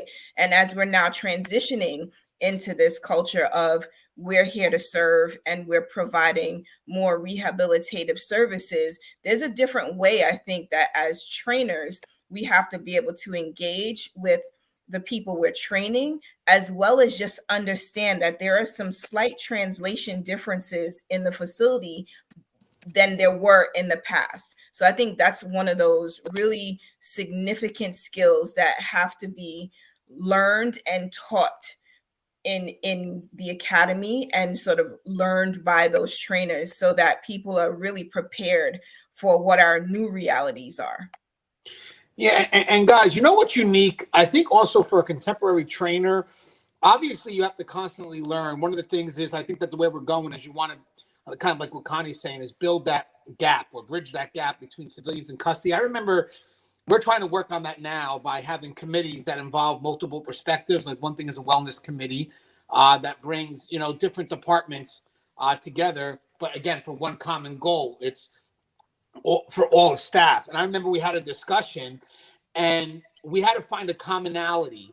So one of the things is we want to kind of understand what we share in relationship with the inmate population. Now, mind you, if you have an us versus them mentality with the inmate population, so if custody and the inmate population have an us versus them mentality, that's probably going to carry over to how custody sees the civilians. It's sad to say, nothing's 100%, but again, if I don't believe inmates can change, and I don't believe in, rehabilitating them, then what's my perspective on the staff that advocate for them, right? So one of the questions we asked was, what are you here for? When you work in corrections, what are you here for? So the civilians were quick to say, we serve the inmate. And they have no issue saying that. It wasn't a concern. They said, we serve the inmate. Custody wasn't having that. So you don't believe we serve the inmate? Nope, don't believe that. We're not having that word. So we came up with a commonality of the word support. So I honestly think that a good trainer is able to find a way to find commonalities, but also how to express those commonalities in an effort to bring the system together, because that's where we have to head now. So what are you doing as a trainer to bring people together? So again, you as a trainer have to continue to grow, but in the process, grow your team. But I think that's a big part of it is what can we do right now? And even as managers, you got to be able to do this too, is to bring us together. So we're not just representing our department, we're representing the facility. So if I'm an officer and I say I work at this facility, it's, I get it, but am I connected to the people that also work at this facility? No, I'm only connected to my department. And that's where we need to get a little better than that. What's your thoughts on this, Andy? I like what you said, Anthony. And, state facilities are a lot bigger than county jails. So we work within one building. But a good trainer to be beneficial across the board is to have a perfect understanding of every little division within your own facility. Food service, they have to have a good operating knowledge of food service, medical, front line. I'd like to see them be a supervisor at some point so they have that supervision trait and understand what admin has to go through. So I think those are all great, things to have on that training coordinator side. And also the training piece is huge to me. I want the trainer to have good people skills, listening skills, know how to talk in front of 20 people at a time, and also be up on the law. Case law is very big to us due to our legal-based accreditation here, but they have to train on the correct case law. And I think Anthony and I had a discussion about that a couple of weeks ago. But as long as, the people skills are there, operational and facility knowledge is there, I think that's definitely key in having a well-rounded trainer. Hey, what's funny, and Will, I'm sure you can comment on this, is when was sometimes we have a lot of policies and procedures that involve multiple departments, but when they get distributed to the departments, they get distributed in an isolated fashion. So basically, I know me and Connie discussed this prior where, let's say you have a policy that relates to custody and medical working together, but when we do the training, it's only custody or it's only medical, and we train ourselves in isolation. And the sad thing is that we do have a lot of functions right now that do require multiple entities, but it's sad when they're getting distributed down as individuals as opposed to someone saying, hey, let's put these together and let's, see how this happens with all of us working together as one. I think great training, you can actually see good, solid departments working together. Like, again, if you see a code, that involves medical and custody, you could see good codes where there's hardly any dialogue. They just know how to flow because they work together well and they just have that experience with each other. And then you see other videos where they're not working well together. They're constantly questioning each other's decision because they're jockeying for positions because they both have different priorities and the priorities conflict and one party doesn't know when to concede. So I really do think that open dialogue discussing the importance and how we have to work together as one should be pushed on the trainers from all departments. Will, when was the last time you were trained in understanding another department's function? I don't know that I ever have been, actually. I mean, all of my knowledge of what other departments do come from informal conversations with the people that I work beside. Like you said, when you're responding to a medical emergency and you're, hip to hip with the nurse or with the medical staff that's responding, you grow that bond and you start to talk and you start to see what they do. And because I crave that information, I want to know why they're doing what they're doing. I want to know kind of where their thought process is. Then I ask those questions. As far as formal training, because a lot of facilities have trainers that are just hey, this person did the best interview, or this person goes fishing with so-and-so. So they're going to be the trainer, and they're going to train self-defense, and they're going to train mental health, and they're going to train suicide prevention. And they don't care about any of those things. And so having a trainer in place that is passionate about the subject that they're training, or just overall in general passionate for training itself. They're not just doing it so they can have weekends off, is a huge thing. But then knowing and having that knowledge of what each department does, and having specific courses and classes where all of those departments can get together and sit down and say, hey, when this one situation happens, all of these things are moving. All of these pieces are moving, and you all have a great part in this. Now let's discuss why we all do these things. Yeah, and Gary, as an investigator, I'm sure a lot of things have fallen apart because the agency just didn't properly train all departments, together, as opposed to they train them isolated. But why aren't we bringing them together so we can work as one? Correct. Correct. I'll preface the investigative part in just a second. The agency I just retired from, the Sheriff's Department, you can't just grab a person, a man or a woman, and say, here, you're a trainer. They were big on cross-training. When I left the state and went to this Sheriff's Department, they made us work everywhere. We had to work in bookend. We had to work in transport. We had to work in court holding. We had to work in different areas of the jail, all the different areas of the jail. We had to work in the master control room, whether you liked the control room or not. They made you cross-train everywhere. Then if you wanted to be an instructor, you had to go to an 80-hour instructor's course. And then when you became an instructor, you got a nice little stripe here to show that you're an instructor. Now you just don't stop training there if you want good instructors. Something new develops in corrections, they had to go back and train on that to learn about it. So if there's agencies out there that are just snatching somebody and saying, train this guy, I don't agree with that. You have to have good, knowledgeable people training to help our new boots learn correctly. And you have to have the training yourself. And as Will said, which is very important, if you like firearms, then that's what you should be training. If you like self-defense and you're very good at it, then that's what you should be training. Now, as far as the investigative part, I won't get too deep into it, but when there's investigations come up and somebody is accused, alleged to have done something, remember, innocent until proven guilty, we go into the training files as inspectors. We will get the training and say, well, Officer Smith was trained in this. That doesn't mean Officer Smith did something wrong, but now I have to have that as an exhibit in my report. Officer Smith was trained in suicide prevention. Now, when I'm investigating how Officer Smith responded to that suicide, I'm seeing if he did it by the policies and procedures, and open-mindedly, fairly, and impartially.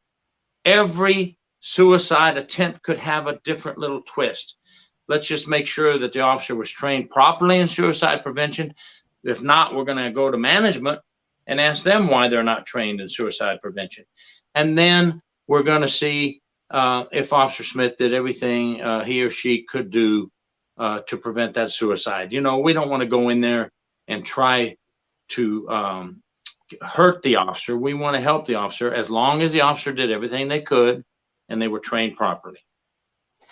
Yeah. Hey, Connie, there's a good question by Brooke. She says, how do you get intrinsic motivation or external motivation in a staff member that is in a job such as corrections that really offers you the ability to see the fruit of your labor? That's it. Yeah. I'd rather have you go first because that's a tough one. I'll just feed off you. Oh, great. So I think that it's when you identify like your purpose or your own internal why that you would remain motivated, right? So I got into this job to do this thing. I mean, that question really takes me back to when I was a discharge planner, right? I started out on Rikers Island, and it's like, here's this mentally ill population you have to work with. You're going to be setting them up with this, and that, and then you're going to get them in programs. Here's all the things you're going to do. And, at first it was like, okay, so we do this, but how do I know they're compliant in the community? I don't know. right? But like what mattered to me is that I put forth my best effort to make sure this person had everything they needed to be successful, right? It wasn't like, oh, you know, he's not going to be compliant anyway, so it doesn't make any sense that I do my job accurately or to 100%, right? And I think that's the thing, right? There has to be that internal motivation that you believe in what you do, and your belief and your pride in the work that you do will translate into your satisfaction. And I think sometimes, like, yes, it's not always easy to see that because you don't see the end result. You don't see that that person successfully completed a program, and it would be undue familiarity if you reached out to check to see if he completed the program. So it's one of those things where you just know within yourself that I put forth my best effort to make sure this person could be successful in whatever it is they do. I think about, you know, our mental health treatment plans. I think about our medical treatment plans, all those things that we put in place, trying to make sure we get the best possible outcomes for our inmate patients, right? And sometimes even after all of that, we still get sued, right? And even after all of that, we still get that inmate who's complaining about, you know, their care or anything else they want to complain about. But I think as the provider, as the person who's doing the work, you have to know that you've put in everything you can to make sure that the best possible outcome could be realized. Yeah, guys, you know, the external motivation, I'm not a real big fan of that. If I want to work next to somebody, I want them in it for the right reasons. So I look more for the inspiration behind it all. Are we doing enough to inspire our people? I think corrections is it's all about destination as opposed to the journey. I noticed it when we were all studying to become supervisors, and we're working together, right, to help each other, or we think we're helping each other. You know, I don't know what each other's motives would be, but basically, I knew when I was helping someone study and they were helping me study, we invested time with each other. And in the end, if they scored well and I didn't, it wasn't a win-loss. It wasn't a win-loss. It was, okay, I invested time. I felt in that success. But that's very hard when you're in an environment that's just kind of very about you, me driven. So in the end, you know, we're so focused on the destination or the outcome that we don't see the awards of the journey. Because think about this, guys. Now, the sad thing is, let's say we all study and only a few people, you know, a few limited positions, only a few people get the position. So everybody's like, well, it was a waste of my time studying. No, it wasn't, because look at all the stuff that you learned.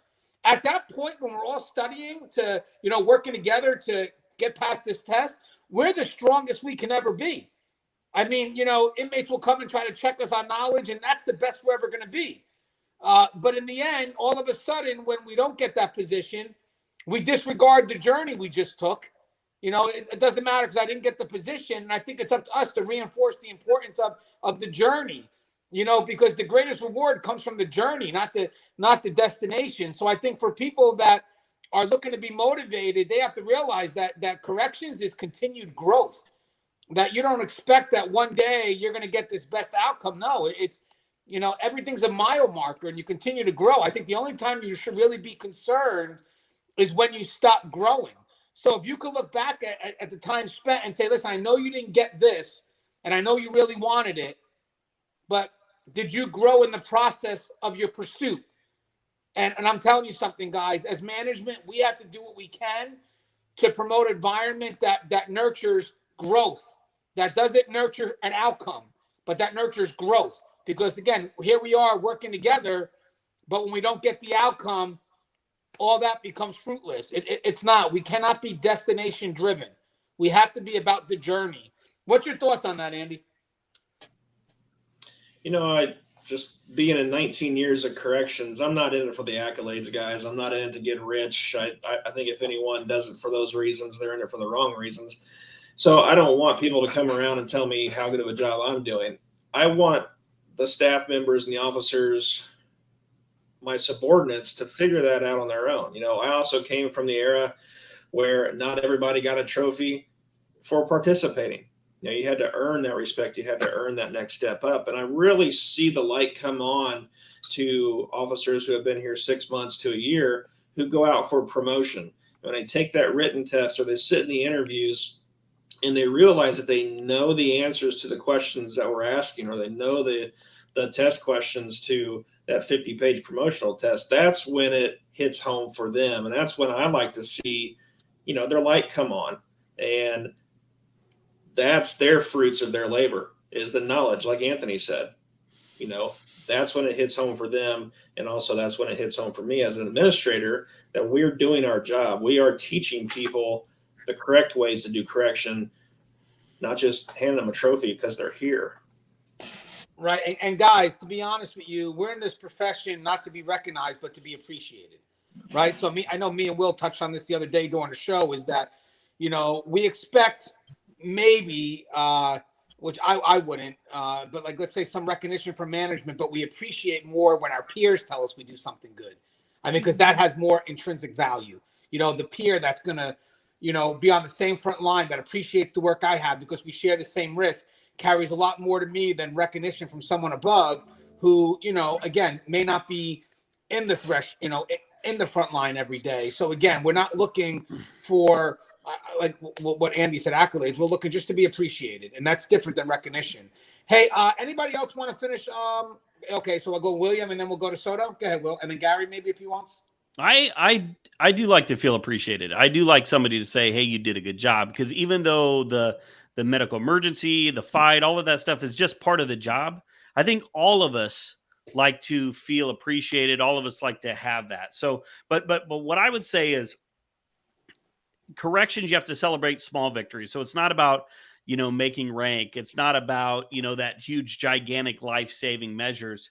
It's about the little tiny things. It's about talking a combative inmate down. It's about, giving a little seed of advice to an inmate who's been clean for 60 days, and he attributes some of that to what you said. I mean, there's so many things that happen on a daily basis in corrections. And as veteran staff, as leaders, you need to point those things out, and you need to say, "Hey man, that was what you did there was fantastic. I know that you think it's just, it's just part of the job." And there'll be plenty of people that tell you that. But what we do in corrections on a daily basis is superhero work, right? We see it as just part of the job because it takes a special person to work in this profession, to pour out their emotional energy, to give without expecting anything back, right? That's why I say corrections is not a career.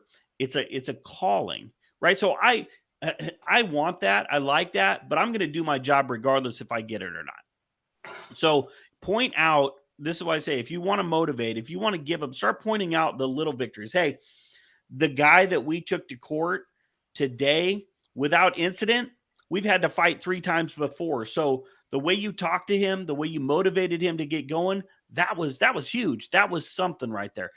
And those little things to me are make me feel really good about what I do, and it balances out all the negativity, and it really makes me want to fight harder for the facility. Yeah, and Soto, you want to add anything, Soto? Yeah, let me, we talk about motivation like we talk about morale, right? You can basically tie them together. You want to be a influencer, like we call it on YouTube. I'm an influencer. Well, guess what? At work, in order to be a great leader, a good leader, and you want your team to move forward and to build and grow together, you have to do things. I'm in agreement with William, right? People like to be told, "Hey, that was a good job. Hey, that's a great job." I'll give you an exercise to do as a supervisor or as a leader in your facility right now that will probably benefit you for the rest of your career. If you don't do it, then you're just not exercising something that can help you in your facility. I did this at my facility at times, and Will can talk on this. He likes when people tell, "Hey, you did a good job," right? Let's take it a step further, right? As a supervisor, as a sergeant, right? We do many things to motivate our staff. Well, how about if you take an extra little bit of time and just write up a memo, type up a quick memo on somebody who did a great job on something, not just the attaboy, but now make it known amongst, let's say, your general staff members or your group, your response team, or other staff, and say, "Hey, I want to give you this memo in front of everybody. You did a great job last week when we did a cell extraction, or when we did this, or we had something come up," right? And you may think, people are going to be embarrassed, or people are going to be like, "Oh, look, the teacher's pet," or "Look, this." You know what? After the fact, After you do that, you're going to find out that people are going to walk up to that guy or girl or correction officer, man or woman, and say, yo, how'd you get one of those? How'd you get the sergeant to give you that? How'd you get the leader to give you something like that? How do I get that in my file? Because sometimes those are things that administration may not see, but those leaders on that front line are working. And once you get that team motivated, moving forward, man, it's unstoppable. It's unstoppable. We've done many shows on this, right, Ganji, that talk about morale boost and how to get your team to continue to move forward. Please join in, chime in. You know it's going to work on your team. And one more thing that I can give you as an advice, a lot of us do a lot of evaluations on our staff, right? And sometimes you're taking it and just like, oh, I got to do these evaluations. I got 30 to do, 30 officers as a supervisor. And you just checking off the boxes. Yeah, satisfactory. What do you do to improve? All right, keep doing what you're doing. When we do that, we're stymieing the motivation factor. What you need to do is take your time, sit down with every single person, even if it doesn't matter, if it's not going to get them a raise, if it's not going to bother their increase or installment or whatever. Take the time to say, you know what? You did this well, you did that well. And let me tell you something. It doesn't cost anything to say, what I want you to do for next year is get on some online free courses, right? And just stimulate your mind. Show me that you did that. And watch how I take that satisfactory and just move it right up to doing well above what is asked of you. So please take those practices and put them, and those exercises, and put them into practice. Hey guys, we had Gary Cornelius, the author of wait, let me get him in here first, make sure I have him in. The Art of the Con. So we do have Gary Cornelius here, and he's very big on correctional training. So I'm going to have him introduce himself real quick. Hey, Gary, can you introduce yourself to our audience real quick? Thanks. I'm sorry I'm joining late. I have a lot going on, and you know, life gets busy sometimes. Gary F. Cornelius, retired lieutenant, Fairfax County Adult Detention Center, Fairfax County Sheriff's Office. To IACTP members, I think you've read the 20-Minute Trainer, and have a couple books, 2 more in the pipeline, and do a lot of training in the state of Virginia. I'd like to say hi to William and Gary. Okay. And hello. Okay. And Andy. Okay. Oh, Andy, I finally meet you. And there's Connie, great smile. Connie always has a great smile. And Luis. So thanks for letting me jump in. I do appreciate that. My presentation's tomorrow at 2:45 on tips for trainers. But thank you. Right. Thank you. All right, so we're going to toss you right into these questions as we get them. And thank you, Jason, for appreciating what we do. See, look at that. He listened to us. We said we appreciate it. We appreciate being appreciated. Amy asked a good question. She goes, what is the preference for annual training, in-person, virtual, or CBT? What are your thoughts on scenario-based training? So I'm going to go to Gary first on that, Gary York, and then we'll go to Cornelius, then we'll work our way through. What do you got, Gary? Amy, thanks for that question. I wrote an article on scenario-based training for Corrections 1, and I also talk about it in my book, The Toughest Job. That's one of my favorite type trainings. I am a big believer in scenario-based training, where you actually get out and you do some hostage situation scenario-based training. You do some hospital watch transport training. You don't have to drive all the way to the hospital. Get out there at your training center and do some scenario-based training with hospital transport. Make it real. Make it as real as possible. I have preached and preached and preached that scenario-based training is probably one of the best hands-on training you can do to get a better understanding for people to actually get out there. You know, we could sit here and talk about it all day long, but until you get out there and get the rubber bullets out and do some scenario training, you know, at the jail and at the courthouse, we use the pellet guns and did some scenario-based training. So you actually can feel when you get hit, where you made your mistake, where you got shot, where you got stabbed. We had the rubber knives with scenario-based training. We did that a lot at the Polk County Sheriff's Office. And I also believe in an annual training when you can. We did it by platoon, because obviously, as short-staffed as we are these days, you can't get everybody together at one time. So we did it by platoon. But hey, now you've got your platoon together and you're training as a team, you're training as a group.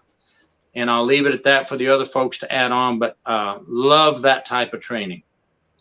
Right. Now, I do have Gary Cornelius. I know he's in. I just want to add something before we get to Gary. I'm hoping that the scenario-based training involves all the departments that need to be involved.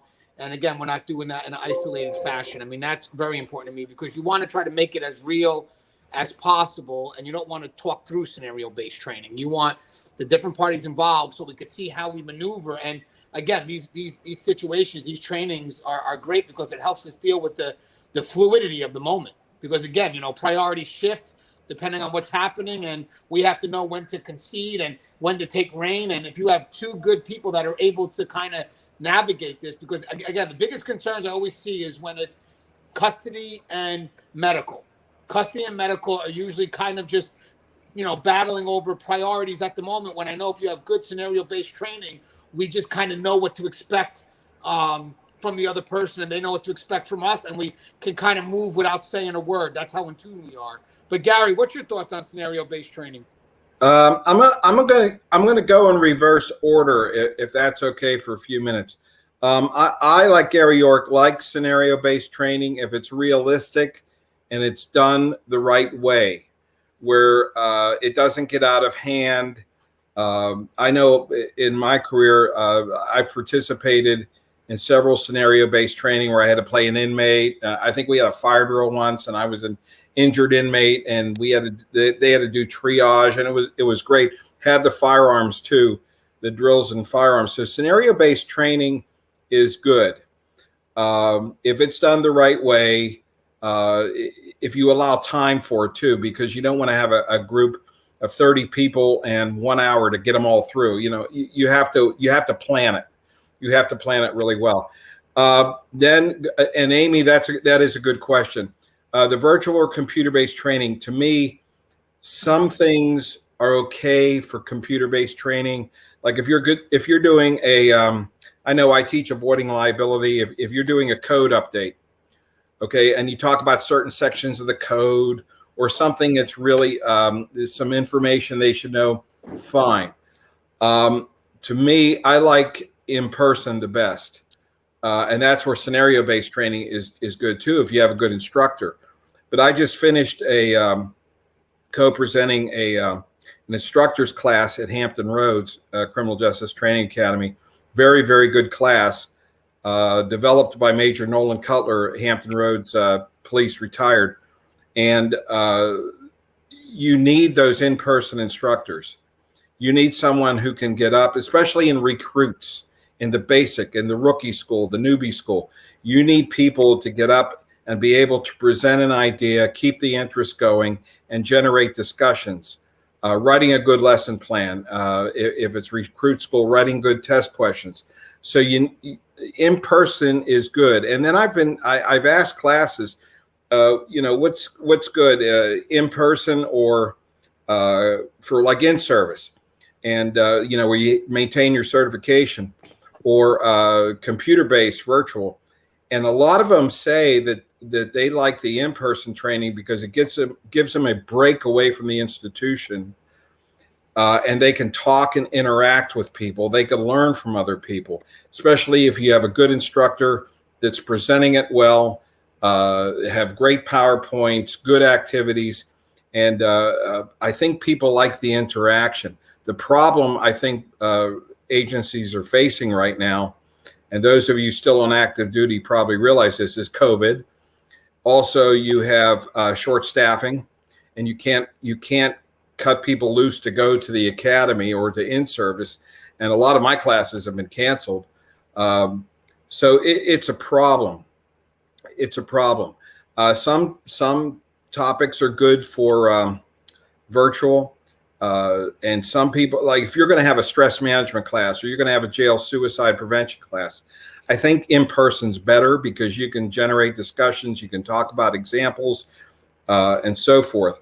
And like Gary, I like the scenario-based training because I think about every correctional topic you can put a scenario in and have them practice, especially inmate manipulation, saying no to inmates, calming down a special needs person like a mentally ill. But I think we have to work on developing good instructors too. Good instructors. All right. So, and I want to get Connie on this as well, because I know Connie's obviously very big on training. Connie, what's your thoughts here? And we definitely have some more questions coming from Brooke, so I want to get to them as well. But Connie, this is your heart right here. So scenario-based training by far is what I think is one of the spaces where we learn. So like for adults who are learning, like we learn being hands-on, and, you know, not to say that, you know, virtual doesn't help, but we never forget the actions we took in a scenario. We don't forget when we are actively engaged in that thing.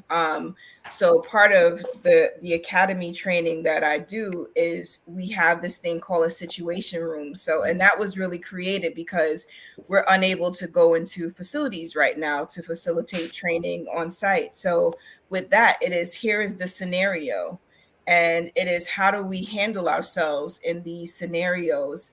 And, you know, the feedback has really been so good on just the scenarios itself. Not to say that the content and rest of training isn't good, but I think that's the thing, right? Like, how do we stay engaged in a training? Because, like, I mean, I've had to do training, and many of the virtual trainings that I could kind of just click through, right?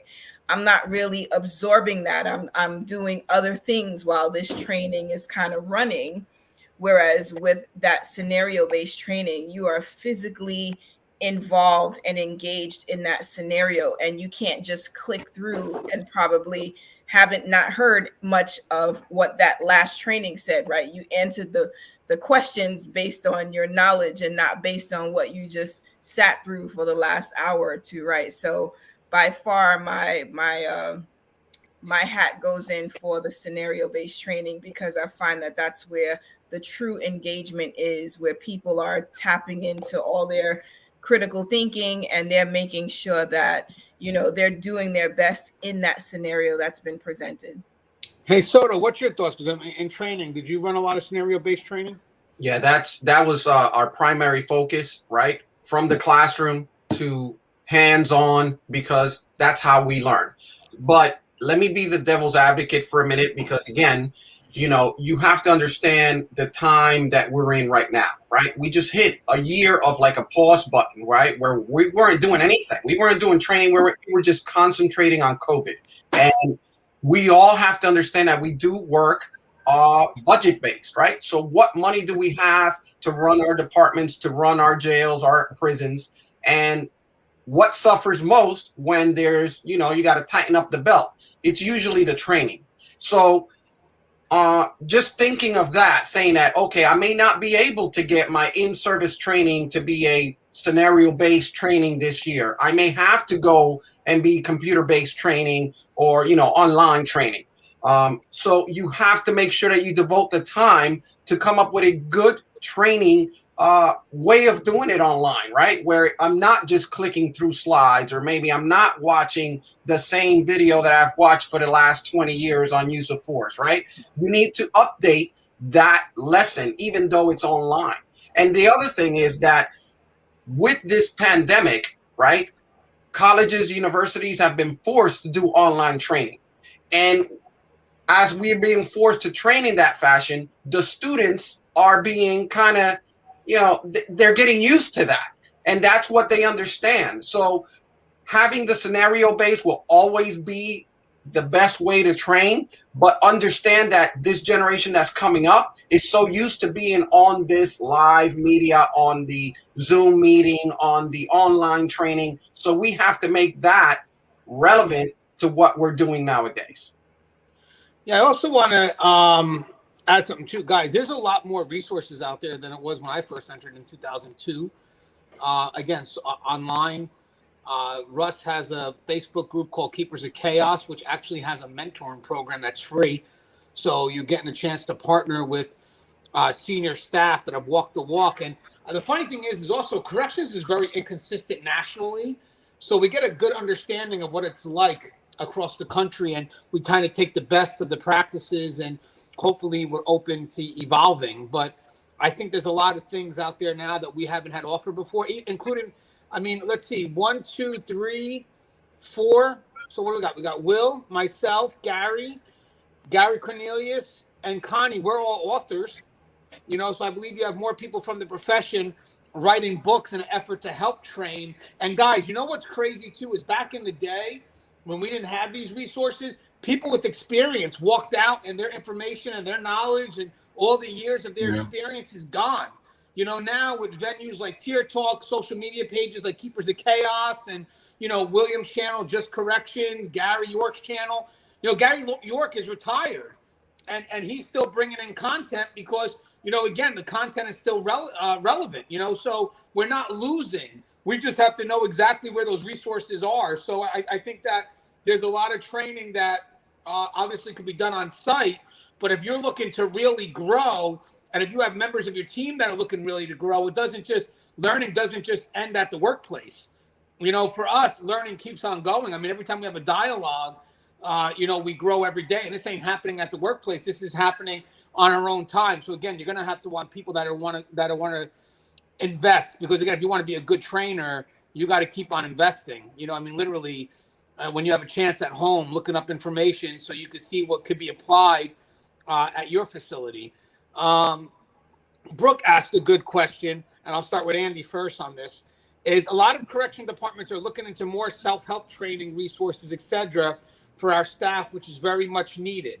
What have you all seen or been a part of that is helping your staff with self-help? So, Andy, you want to go first?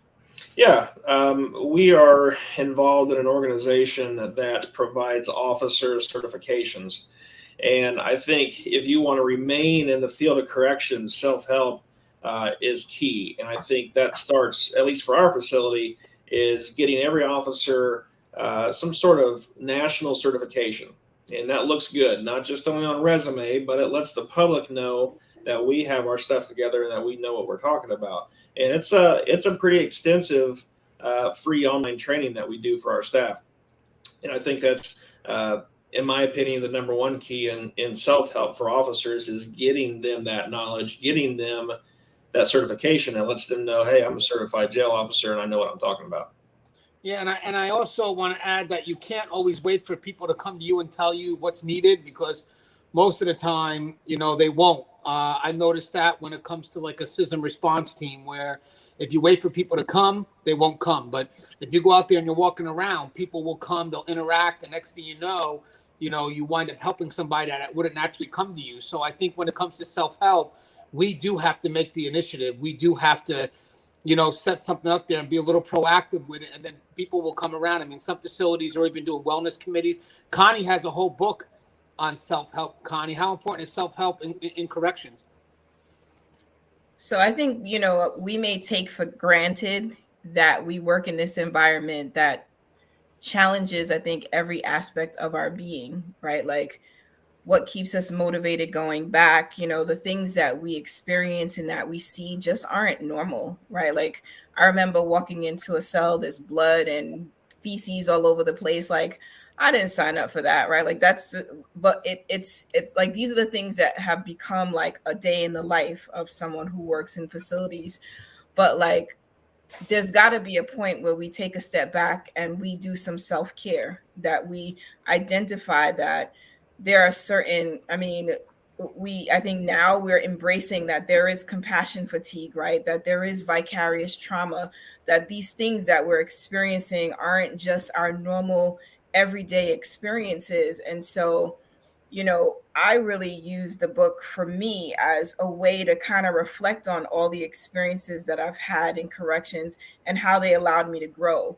And also, you know, realizing that these things that we experience that aren't typical for any other traditional work environment, that if you go into a traditional work environment, you end up being like the skills that you've developed over the years are more valuable than anything else that you could have developed anyplace else.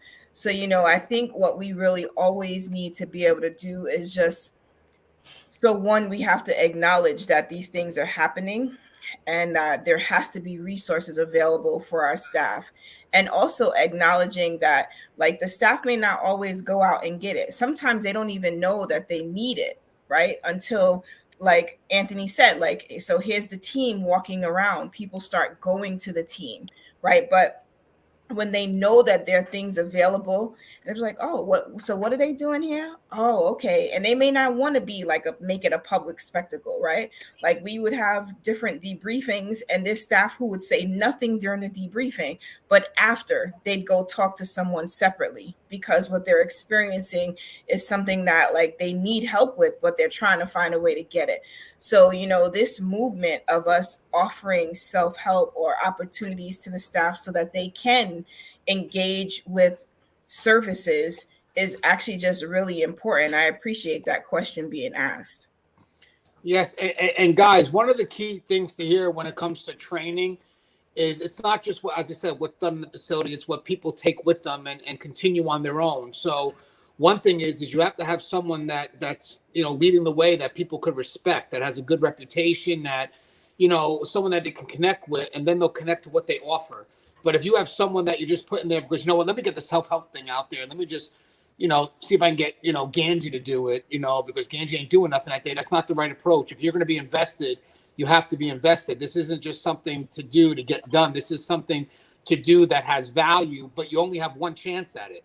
You know, if you go in, you got to go in with your best attempt, because after that, if you don't, people won't buy into the system. Remember, I think, and I'm going to have Will touch on this too. Whatever admin tries to offer, there'll always be a question. Oh, looks like somebody. Who is that? We'll wait. Who's got to pick that up? You know, me and Will mentioned this before when we were out in Nebraska. Okay, got you, Gary. What we mentioned before is that no matter what we try to offer, it's only as believable as the message. Hey, Gary, you gotta read that, man. Yeah, I know. I couldn't. Sorry about that. That's all right. So it's only as good as the messenger. So we can have all these great programs in play, but if people don't believe in the person that's sending the message, the programs don't have any value. You know. So again, they got to connect to the messenger first. So I love the self-help idea. I'm doing that constantly. I'm reading a lot of books on leadership now because I believe at any level you have to be a leader in corrections. It doesn't matter your position. You have to be a better you every day. But Will, what's your thoughts on, you know, maybe introducing a self-help program? How do you get staff to try to buy into that?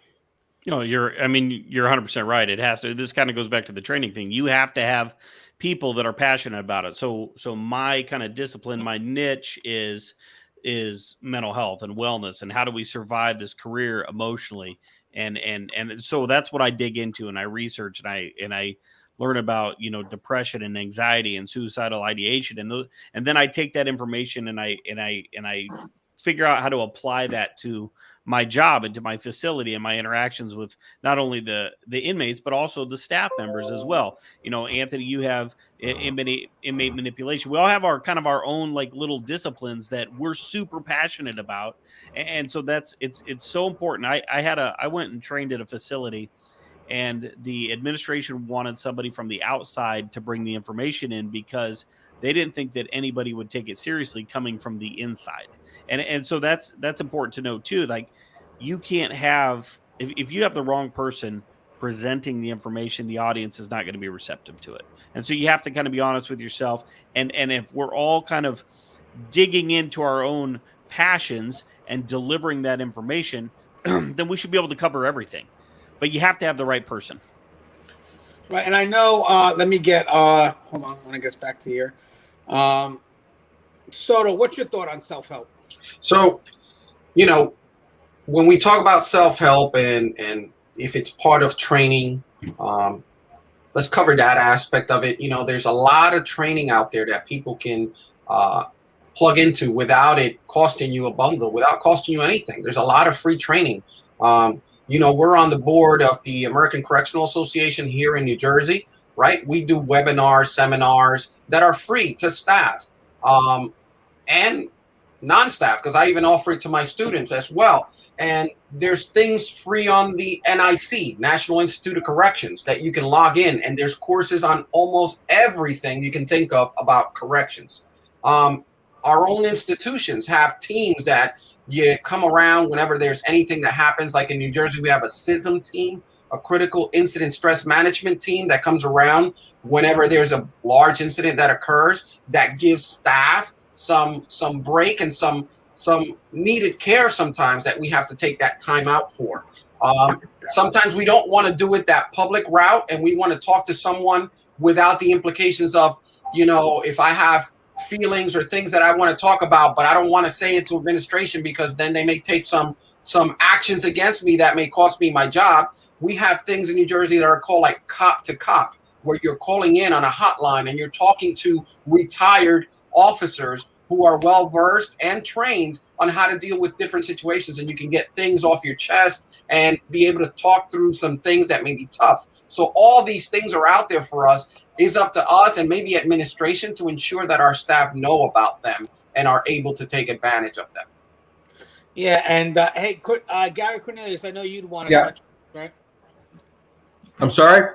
I know you'd want to answer this too, right, about self-help? Yeah, I agree with William. We have our we teach a lot of topics, but we have our passions. We have our favorite ones that we do. I know I'm doing a lot of stress management training this year. And what I've done is I was thinking about what y'all were saying. I was thinking about that about a year or two ago. And I think it's important for the trainer, especially the in-person trainer, to establish a connection, when people come into your class or whatever venue they have, you're going to have the people that want to be there, that want to get something out of it. And then you're going to have the people that I call them, they sit in the back of the room and they lean up their chairs back and their heads leave a little mark on the wall because they're just in there for the hours. So what you have to do is really establish a connection. And in my stress class, I'm a former burnout. I'll be honest. I'm a former burnout.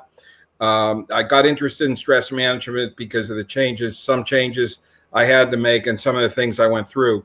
And I tell my story right from the get-go, right before I start my main presentation. And in manipulation, I put up a picture of a young female correctional officer who hung herself because she was manipulated by an inmate and left her husband and the inmate that she hooked up with, cleaned out her bank account, ruined her life. And you don't want to start the training with a dark cloud, but you want to establish that connection. And I think that's important what Louise said too. And William, if they hear it from one of their own, and I'm not discounting out of town or people from the outside. They have a lot of good information to offer, but your CO, when they go to a training or attend a training, whether it's virtual or whether it's in person, if you get up there and just establish yourself as going through what they've gone through, I think that gets their attention. And the resources, I also agree, there's a lot of free resources out there. I call this the golden age of correctional training, because when I started in the late 70s, we didn't have things like YouTube. We didn't have things like PowerPoint or a lot of things online we could go to, or correctional organizations that were really in full steam training wise. So we've come a long way, and you have to make that available, but establish that connection early on whenever you're presenting your training. Right. So William has to go. He's been up since last night, so I'm going to give William a chance to say goodbye.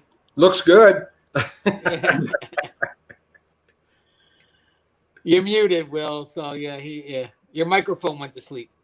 That's right. That's right. It went to yeah. I just want to try to. My dogs are barking and craziness is going on. No, I appreciate taking part in this panel. Every time I have a chance to sit down and talk and learn from everybody, it's fulfilling, it's motivating, and I bring all of this back to the facility, and it helps me get through this crazy life that we call correction. So I appreciate you guys allowing me to share my input, my opinions, and I hope everyone has a great day and learns a lot from these guys. They're really, really good at what they do.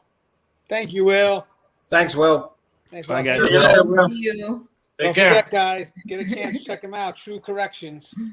Let me get myself. So one of the things that I wanted to ask or wanted to get out, Brooke had a question. She goes, what are the thoughts on the trends towards humanity, normalcy, and community integration into correctional cultures? You know what's funny?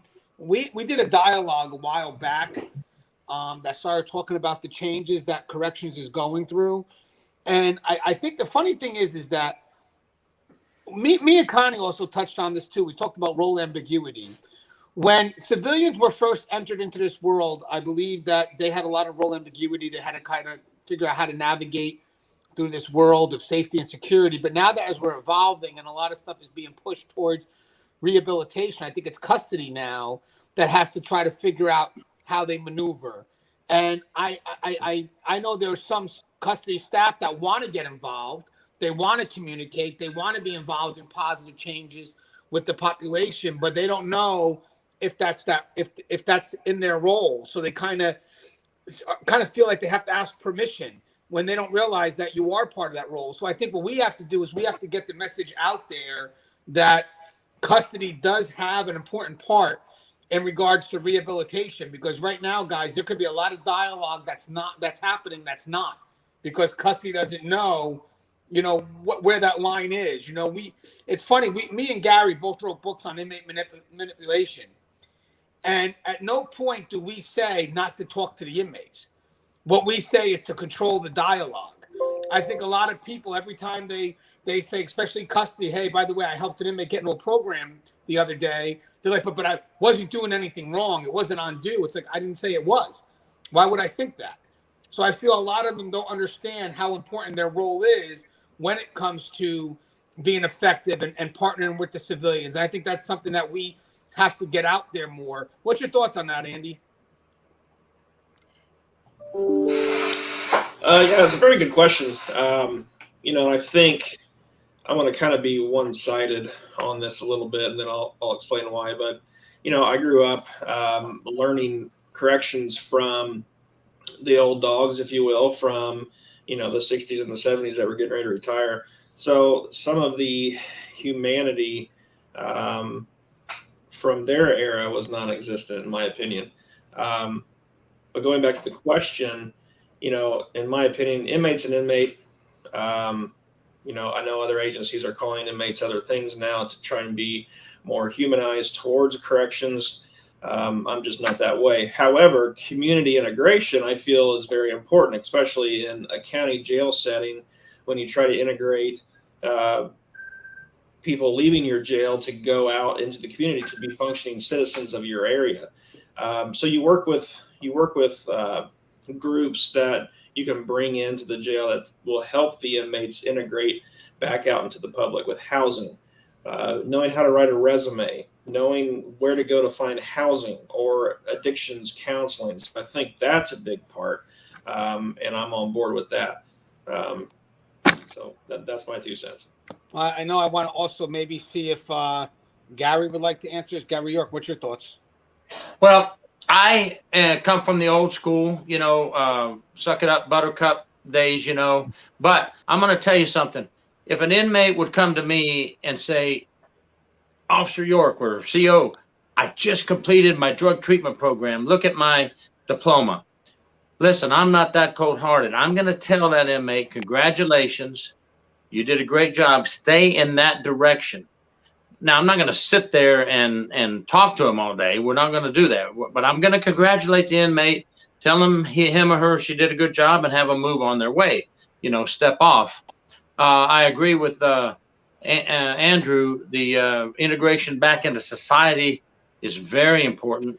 We need to have reentry prisons, like we have one near my house here, 20 miles from here, Polk Correctional, where they try to send the ones that have done good, done some programs and completed them successfully, and they go to this reentry prison, and we get them their driver's license, their social security card, and we get them things they need to get back out on the street, and we can try to send them in the right direction. I'm all for that. I don't think there's a problem telling an inmate they did a good job, even if they mop the dorm for me and they say, CEO, I just finished mopping the dorm. I say, good job. That's it. I'm not going to, butter them up or anything, but I think it's okay to do those things. We're not going to have a long dialogue, as you said, Anthony. Yeah, we had a discussion a while back about small talk, and no one ever said that you can't small talk. It's just the point is, what are the topics? I mean, if you're small talking about the things that should be done in the facility, levels of expectation you expect an inmate to meet, then 100% go ahead. But if you're talking about sports or what type of car you drive, then I disagree with that, because there's no reason for them to know what type of car you drive or what your favorite sport team is. I believe that the small talk should even have some level of value in it. Like, hey, if this program is being offered. But I think that we can actually be more effective if we knew what those other departments were doing too, because we tend not to know that. Some officers do. I find that the officers that work the special needs unit, they're more familiar. They work one-on-one with the civilians all day, and then they really do have what should be a team effort when dealing with the inmates that fall into special needs. But with that said, I think a big part of what we do and who we are does depend on that relationship that we have with each other, and then what it is that we can carry forth in a team effort. What's your thoughts on this, Lou? Well, I've added to this topic on many occasions on the show, talking about, what do we do in a correctional setting? Do we actually correct anything? Do we actually rehab or rehabilitate an individual and help them integrate into society? And I don't think we do a good enough job, even though there are departments that deal with that. I think a collective effort needs to happen. Now that I'm on the other side and working on the private sector in reentry programs, you can see that there is a need for these individuals to be, guided through the right steps. Because as I teach my students at Rutgers, I tell them, and they're into the criminal justice program, and I tell them, you know what? People go to jail, people go to prison, right? And 85% to 90% of them are going to get out. Unless they're on death row or in prison without the possibility of parole, right? That's only 5 to 10% of the population. The rest of them will eventually get out and live in a neighborhood near you.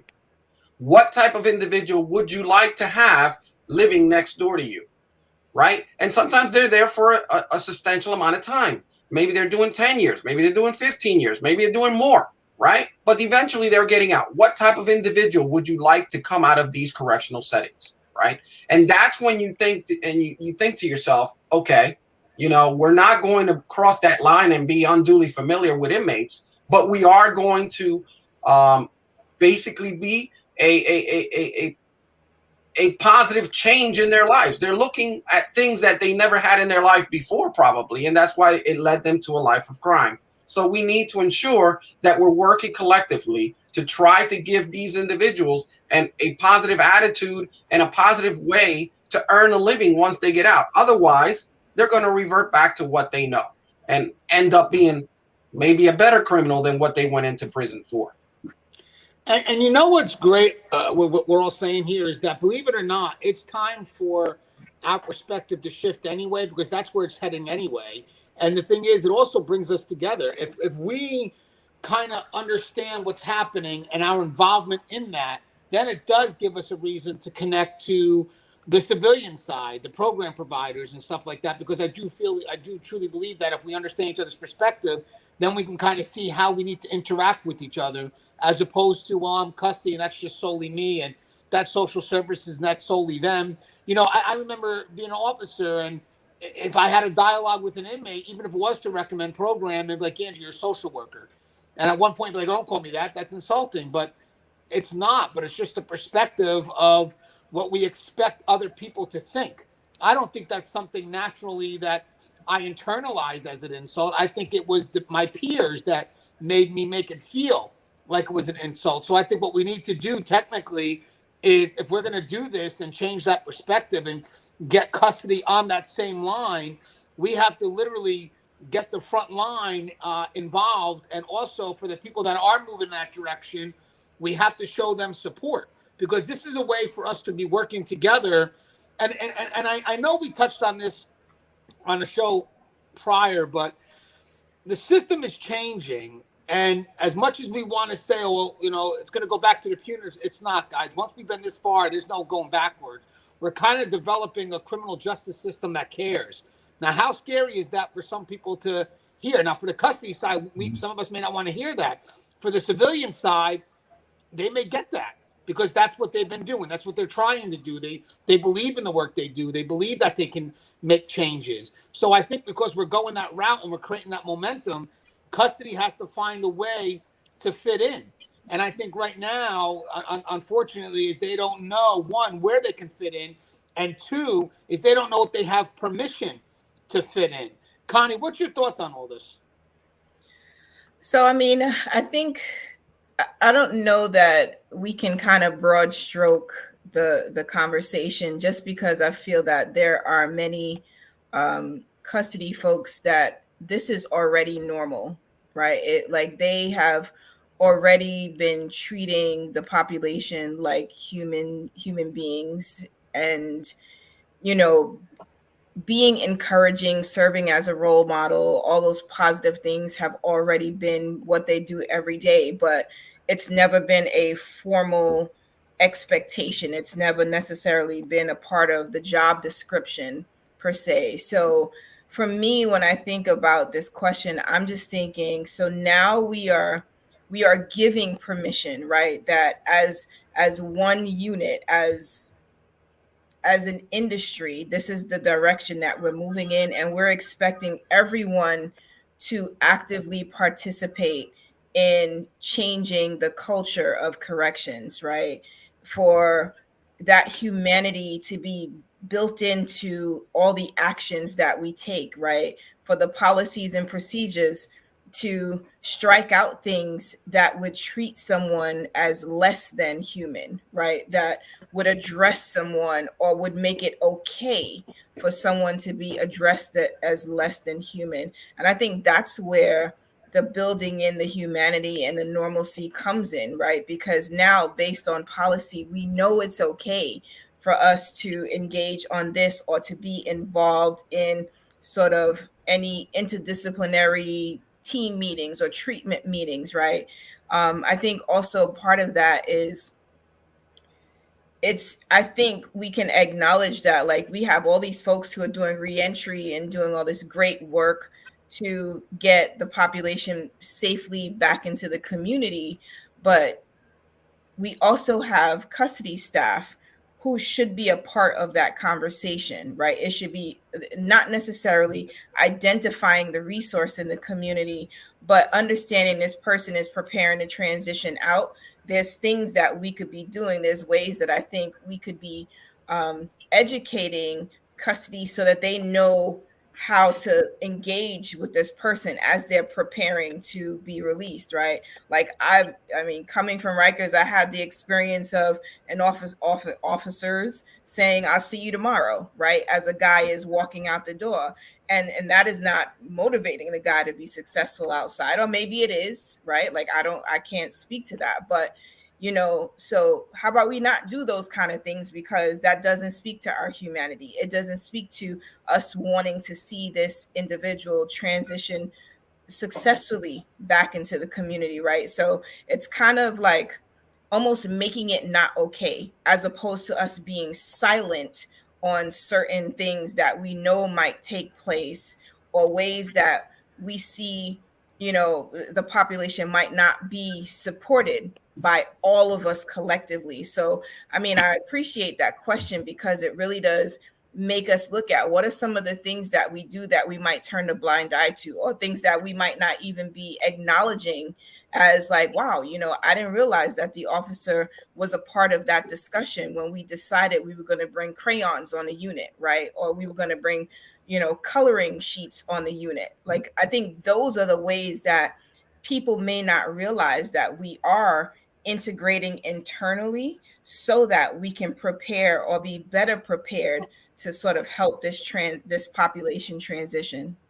Yeah, and guys, a lot of people may think that this is a change, but this is evolution. Evolution is not change. Evolution is growth. This is where we are headed. This doesn't mean that everything we've done prior has been wrong. This just means that these are the next levels we're changing to, we're growing into. I think the greatest concern is that people be like, oh, this topic's controversial. It's controversial. It's not. It's not controversial when you have people at the table looking to see what we can do next. It only becomes controversial when you have people that are already resistant without even understanding what directions we're trying to go with where we are headed. And right now, this is where corrections is headed. So either we can be a part of that, and like Connie said, be involved, be invested, and see where we fit in, or we truly will be left behind. And literally, guys, no one's going to listen to us. This is where corrections is headed. It's just a matter of how we're going to play a part in that. It's not a matter of if it's going to happen or not. It's how are we going to play a part in where corrections is headed. What's your thoughts, Gary? I'd like to go back to one thing, and then I'm going to make a comment about running programs, because that's what I did for 8 years at the Fairfax jail. Andy said something. He learned corrections from the old dogs. Haven't heard that term in a while, but okay. But the thing is that there are people that wear the uniform, that wear the badge, where if you have a program for inmates or volunteers coming in, they just have this view that inmates can never change. What good does it do, and so forth. Unfortunately, those folks, some of those folks, not all, certainly not all, are with us. They'll always be with us. I know that when Connie started her academy, and I met Connie many years ago, or not that many years ago, but several years ago, I was excited. I thought, this is really great that you have an organization that's training the civilians to be in corrections, and they get the good training, because some inmates are never going to change. We know that. I mean, we know that. But and then what Luis said too, that you have to get across that these folks are going to get out in a jail setting. What, 95, 98% get out, and they're right back on the street. And you have to try to get them to change while you have them there, give them the tools to change. I know that when I was running programs, we designed a training program where we brought deputies in to the civilian training, and they explained what a post was and what security was. And if they say, please get off my floor, it's not because I don't like you, it might be an emergency, and so forth. And then I got with the squad leaders, and there has to be a dialogue. There has to be a meeting of the minds where the squads, the confinement officers, the COs know what the civilians do, and the civilians know what the confinement officers on the posts do.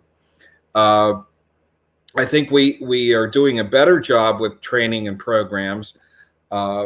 I know that I've gone to some jails and talked to volunteers, and I hear this in my classes, that some volunteers, they don't appreciate security, and that's where we have to step up our training and our PR, saying that you're in a prison or you're in a jail, and it's an environment like none other on the face of the earth, and these are the reasons we have this. But I think there has to be a mutual respect too, and that has to be integrated into the training, where the civilians appreciate what the officers do, and the officers appreciate what the civilians do. And this also has to come from the top down. It has to trickle down from the high brass right to the mid-level supervisors, right to the person on the floor. And if it doesn't, these old dogs that what I spoke of a minute ago, their views will be reinforced. And so I think it's important that I know it and just to wrap this up quickly, I don't want to take a lot of time, but I know that I've gone into academies and talked to about programs to the newbies, but it's not required. It was just like an add-on topic. And these folks are raring to get out of the academy. They got their badge, they got their training. Hey, they're ready to go. And they don't really want to hear about programs and helping inmates. So somehow we got to build that into the basic training, because corrections is not all about locked doors, passing in food trays, collecting razor blades, and searching people and shaking down. Okay. There is another side to it. And you have to present that side, I think, early on. Right. And guys, if you think about it, corrections itself, the agency is kind of going through this big rehabilitation, right? Because before we made immediate decisions, inmates got, acted foolish. We were punitive with our measures and did what we could. But now we have to be a little bit more strategic, because in the end, we are preparing inmates for the outside. So having said that, being punitive is what we consider now a last resort. Are we employing every effort to try to reach that individual? And yes, there are going to be some that will never change, or some that pose such a high risk. We don't have time to be strategic. Just lock the person because they're such a threat. But in the meantime, we have to be careful how we generalize what we do. If we have a concern, let's say with one inmate, sometimes we'll be quick to generalize that out to every inmate. And the other thing is this approach. So as we grow, it opens up our perspective. Gary and Connie are kind of talking about cross-perspective training. Now, think about how that benefits the agency. That means that we're bringing people together to build an understanding of each other so we can move forward. Think about how advanced our policies could become. I mean, right now, we have inmates that are able to weaponize their own policies, and now we're able to come up with these strategic plans where we're all sitting at the table at once, discovering what's best for each department, and not what's best for our own department. So everything about an effort to move forward in this fashion really does have a greater benefit in the long run if you're willing to see it.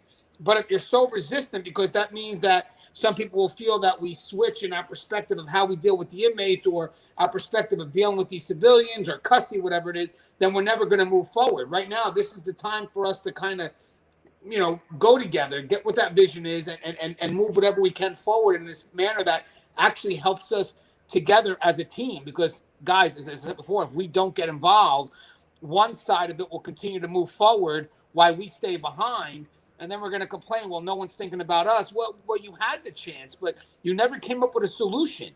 All you did was come up with more problems, but in the end, we still got the job done. So, how valid were your concerns to begin with when you didn't want to make an effort? Andy, what's your thoughts to finish this topic off? I think it's, like we've all kind of been saying this entire time, it's definitely important to get all divisions inside your house to work together. And I think, I can speak out of experience where we struggle here sometimes is medical versus custody. And getting both sides to understand what each other does is key. Some of the times my custody staff says, well, medical is not classification. They're not going to tell me where to put an inmate. However, on medical side, sometimes they need to be advised where to put an inmate to keep a better eye on people. So I think just a greater understanding of what each other does is definitely key in making the entire operation run smoothly. Right. Now, we have one last question. I think that will probably take us to the end. I'm going to have Connie start with it first because she already was able to give a reply. Brooke said it. I know Lewis is going to want to answer this too, is what's the best way to ensure your scenario-based training is legally defensible? Go ahead, Connie. Well, you answered it. Yeah. So, I think it really matters that whatever we're working out in those scenarios, however we're responded, that those responses are grounded and supported by policy and procedure. Because I think, yes, it's great. We can become innovative. The more that we kind of work with each other, we see things, we can kind of work out the box a little bit, but they still have to be grounded in policy and procedure, or else you don't have anything to stand on if you end up in court based on those particular scenarios and the way people have been trained to respond. We can actually kind of see that when it came to the training for self-defense and use of force. Obviously, that definitely has to be defended. Lewis, what's your thoughts on her question, Brooks? I enjoy corrections, and it's been a part of my life, and it probably continue to be a part of my life. But the reason why I love corrections is because we're a department, or we are a organization that learns from everything that happens in our surroundings. So if we tackle a situation that occurs in our facility, right, and we're able to deal with it, and there's a great outcome to that situation, we write it down. And conversely, it usually becomes our policy. This is how we're going to handle this coming or going forward. If we handle a situation a wrong way, or we do it wrong, we still write it down, right? We write reports, we do after action reviews, and we say, where did we go right? Where did we go wrong? So that the next time it comes up, again, we know how to deal with it. So Connie is totally correct, right? If we're going to do scenario-based training, it has to rely its roots on policy and what's the best practices up until that point, right? The next thing that I would kind of keep in the back of my mind, and not even the back of my mind, is a priority, is the safety of our officers as they're going through these scenario-based. Because scenario-based is we're trying to make it as real as possible, right? So that they are, your mind forms these responses. This is what I would go to if I am confronted with this type of situation. I'm going to go back to that training. I'm going to go back to what I, in my mind, have put away, that if I see this again, this is how I would respond. Well, let's do that. But remember that when you're doing scenario-based training, as real as you may want to make it, it's still training. And we have to keep in mind that we're not there to hurt each other or to get someone hurt, but to learn. And it's an experience, so that the first time we see a situation is not the first time we see a situation. The first time we see a scenario is because we've been through it and we've learned how to progress through it. Yeah, and Soto, obviously having years of experience, how many policies have you seen start, at the very beginning and make its way till it was legally defensible in court? Now, I've had to go to court and kind of justify why we train staff the way we do, why the officers acted in the manner that they did. And, it's in the news, isn't it? I mean, law enforcement is going through a real issue nowadays because everything is being recorded. Not that these scenarios or issues or problems haven't been there. They've been there, but now it's in front in everybody's face. I was just teaching about last night, and I asked my students, there was a change in policing that happened in the 90s and usually happened because of the, Rodney King incident, where, how do you think we got a hold of that video back then, where not everybody had a cell phone, right? It was just somebody with a camcorder outside of a window and saw, some what they thought was excessive force. And initially, when those officers got acquitted and the riots happened, why they got acquitted, even though a normal person would look at that video and say, no, that's definitely excessive force. Well, guess what? There was a policy change because of it, because there wasn't at that time a policy in California or a law that they actually broke. They were using what they were taught in training as to how to deal with what they thought was a combative individual and trying to effect an arrest. So, having to be able to go to court and explain the reasons why, or the justification of why they were trained in such a manner and why we do what we do, has to be based on not only on policy, but also research that that these policies are sound. Right. And then, Gary, I know that you were obviously an investigator. I mean, how important it is for training to make sure they're on point with those policies, and do they hold up in court?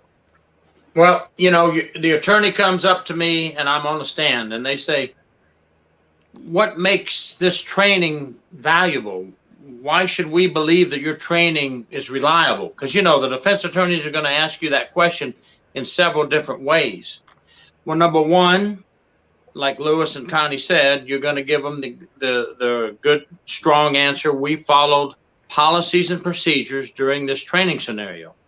Number two, my answer would be, we didn't just make something up out of thin air. We used real life scenarios that have already occurred. We used the New Mexico jail incident when we did this scenario. These things have already occurred within our jails and prisons in the United States. when we say training scenarios, this is real. We are using real life situations from the past. And I know Lewis touched on that because he said something about, we're training on these scenarios that we have seen before. Now, our job in the court, if the court tries to make us look bad, we're going to use all these strong explanations of why and how we put this training scenario together so that anybody, whether it's the judge making the decision, whether it's the hearing officer making the decision, or whether it's a jury making a decision, we are showing them that we're doing it correctly so that a prudent individual will rule in the agency's favor and understand why we are doing these things. And we're going to stress to them why we do scenario-based training for the protection of everyone behind the jail or prison walls. We're not going to just say for the protection of the officers, because that's not true anyway. We're doing it for everyone. We're protecting the inmates. We're protecting the civilian staff. We're protecting the uniform staff. We do these scenario-based training based on real-life scenarios, following policy and procedure to protect everyone. Yeah, and guys, it may be a little different in the jails, but I know in the prisons you're going to have central office policies that we develop into institutional policies. But the reason why it starts as a central office policy is because you want people to be consistent with the practices across the board, and then they get passed down to the individual facilities in which they figure out how to apply it.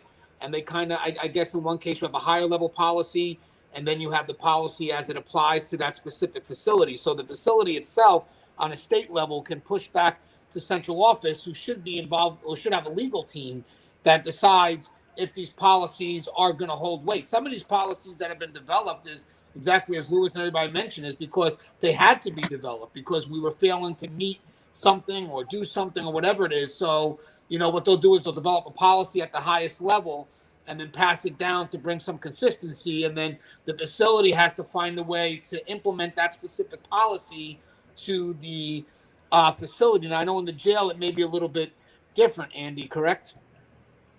It is. And when it comes to training, you want to make sure that you are training per policy, but you also want to make sure your policies are covering the correct standards. And without as many resources as a larger facility or a state facility, you can always, like Soto said, take advantage of the NIC or the ACA. AJA is another one. You can reach out to them with some of your scenario-based training and just ask them if they feel it's on par with the way they should be. Those organizations are up to date on legal-based issues in corrections. Some's best practice, but still it covers constitutional standards in corrections.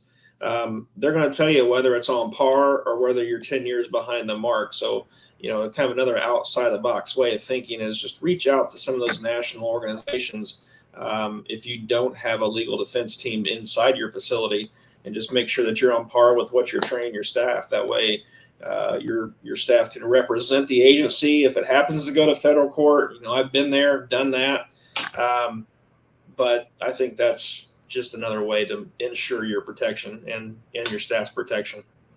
And Cornelius, what do you got? I'm glad we're talking about this, because I think when the policy is a good foundation to do your training on. But there's so much material out there, and one of the things I've done over the last couple of years is find court cases that really where jails didn't follow policy, or they had a policy and they followed it, excuse my French, half-assed with tragic results. So I will talk about things like, excessive force, use of force, and so forth. And then if I have a case backed up by a video, like a really good, objective, well-reported news report, that drives the point home.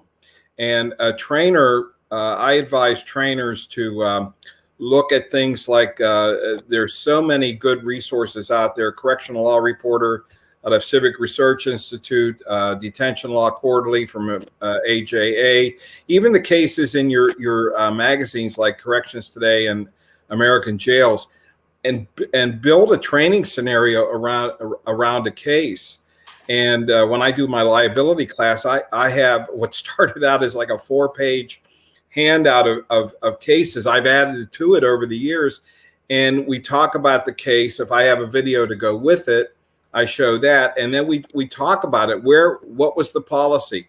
Why didn't staff follow the policy?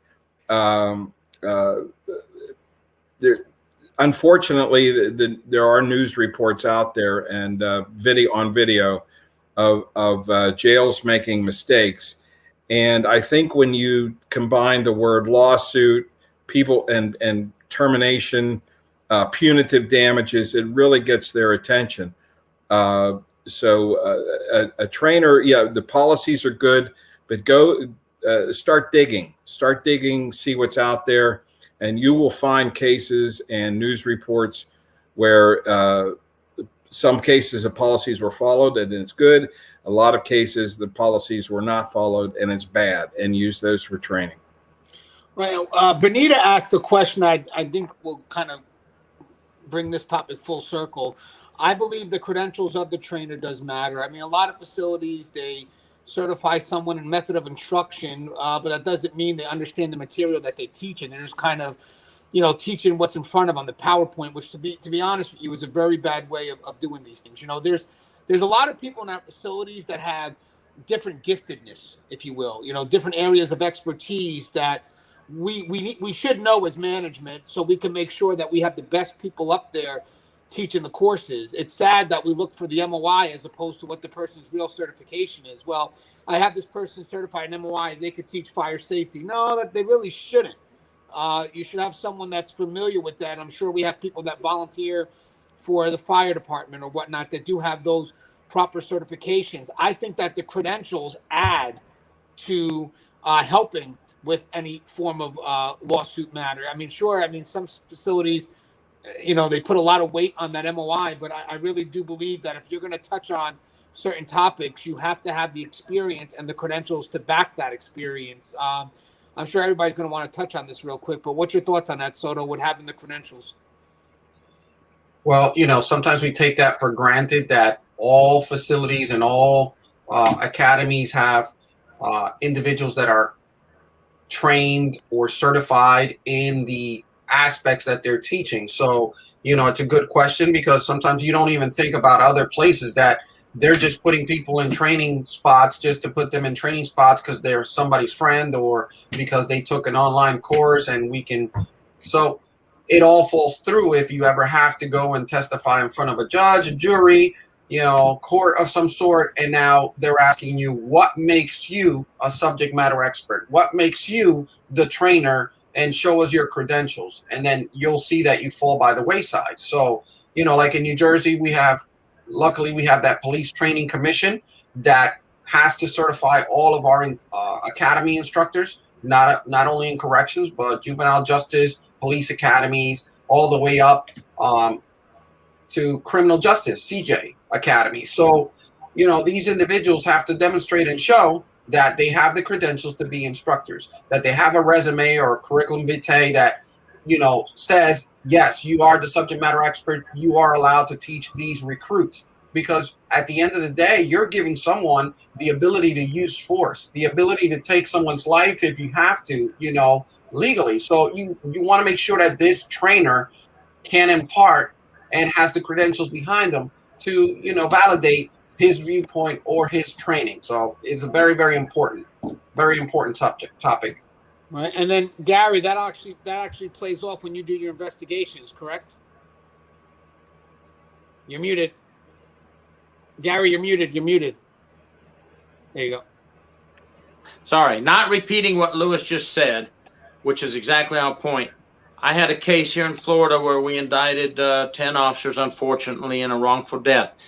Not only did the court have all 10 training files and personnel files from the suspects, they had my training and personnel file at discovery as well, and I was the investigator. And same thing, Lewis, here in Florida.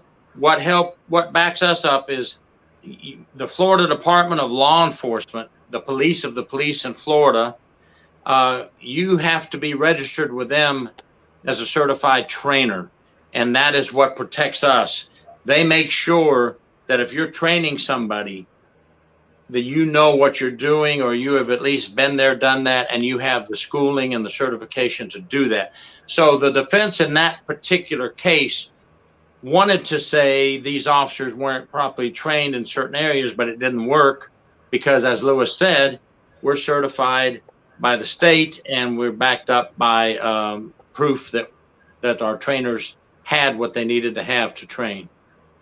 Yeah, and as I said, guys, that's a very good question, because as we were making the discussion, it does matter the credentials of the trainer. I know. I want to tell you something too about that too.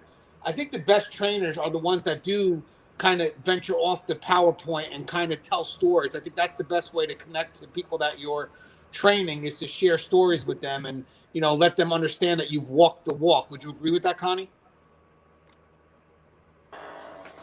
So that's kind of what has made the difference, quite frankly, in having conversations with leadership throughout the nation, right? Like, it has been that, like, I walk the walk. And, you know, I think it's of course it's great to have the credentials, and I'm thankful that I have that. But for most people that I have, the lieutenants, the captains, the training coordinators, the wardens, anyone who I've had to talk to about the academy, they weren't interested in the sales team pitch. They wanted to talk to me and wanted to understand what my credentials were and wanted to understand my background and experiences and education and all of that. Because honestly, if in fact this is a check the box, right? Civilians have been trained.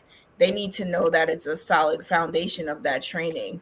And so having to provide, so this is where the training came from. Here's the research that I've used. You know, it's everything. It isn't, yes, I think credentials matter. The walking the walk matters, but it also matters that what you bring to the table is sort of that firsthand experience engaging with this population, your firsthand experience going to court. Like, what is that like? And I think those are the things that we have to, I think, always be mindful of as we step into this world of training and getting those certifications, that if in fact someone has to go to the carpet, right, this training is actually supported by whatever we need to legally defend the individuals.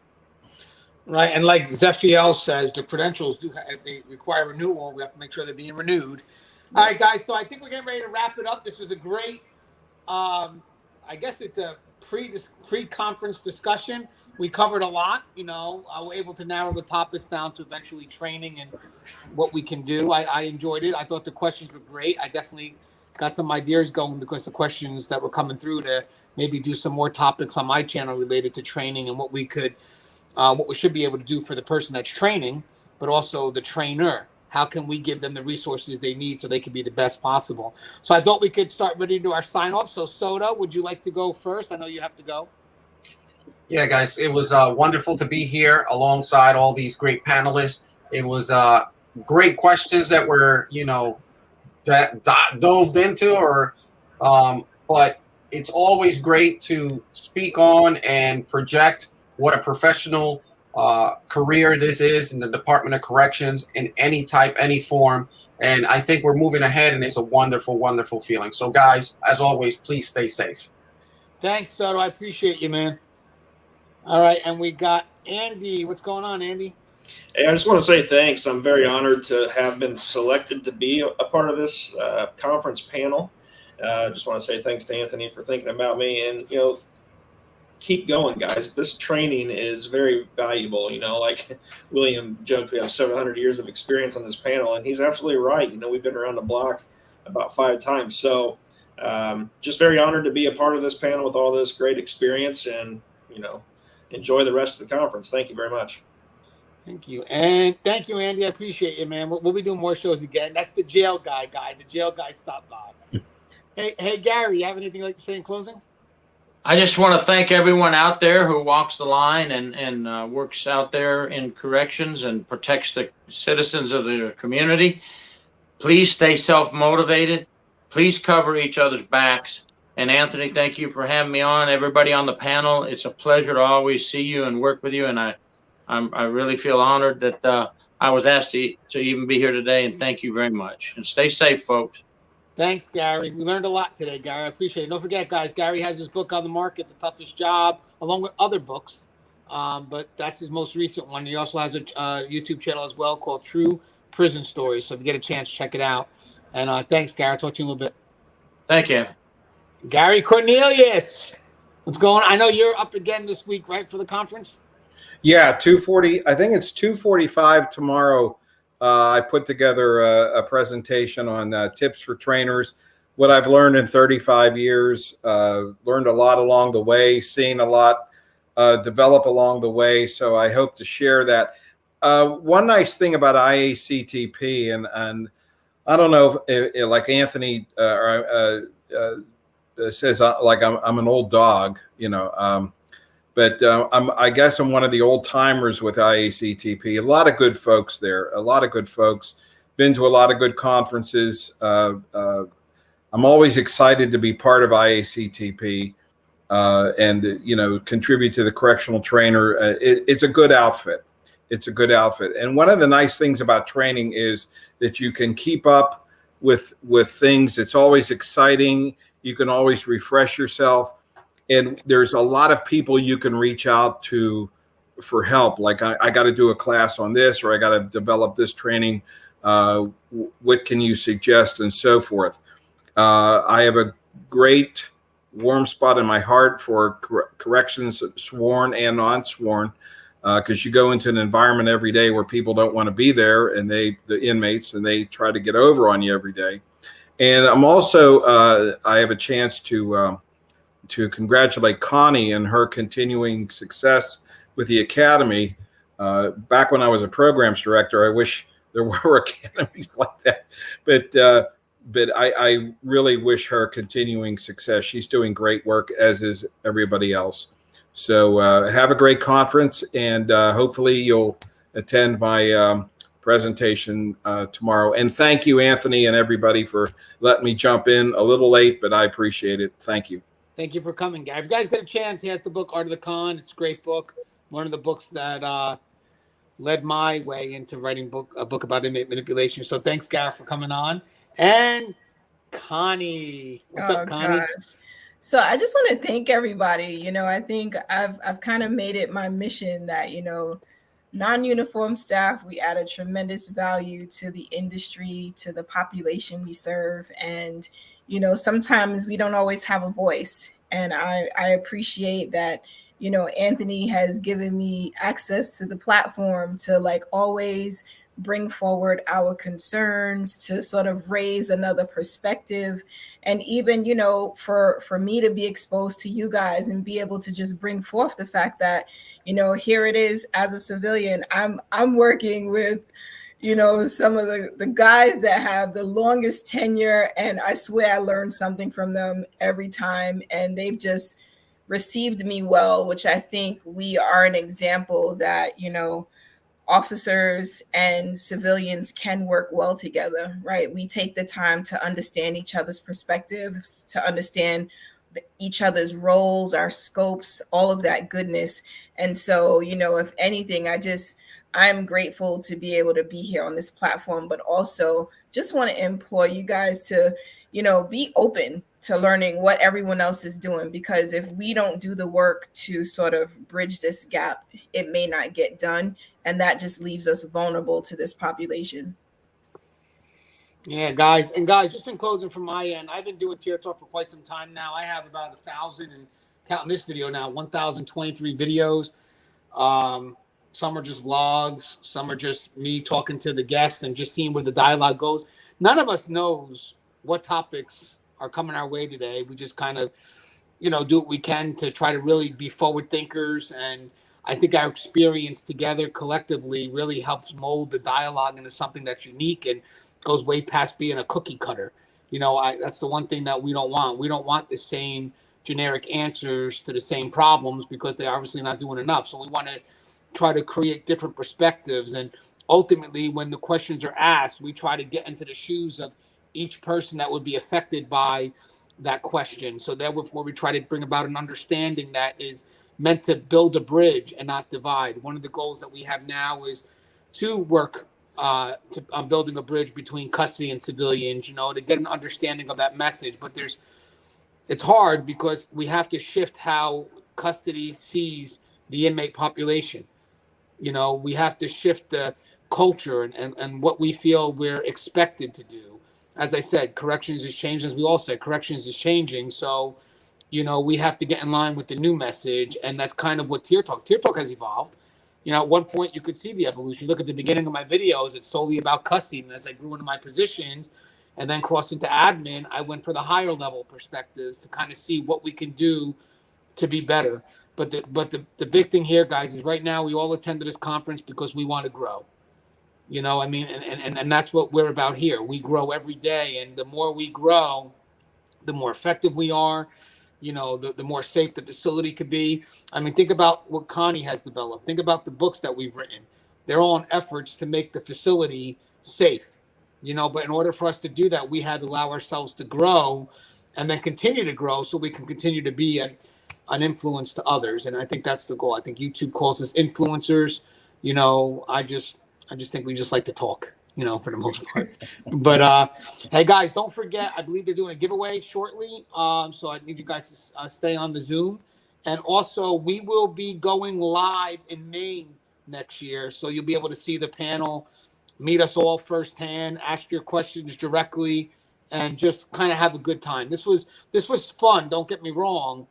But it's better when you can see everybody in person and see the impact of what the question means to them, and then the solution to kind of know if you're giving them what they need or do you have to try a little bit harder. So thank you guys for the questions. You guys made this show possible. And as always, guys, if you get a chance, check out the Tier Talk venue, check out the books from Connie Eileen. Cages or Cocoon's a great book, and also check out her website for the Civilian Corrections Academy. And that's it, guys. Thank you for watching. And as always, stay safe.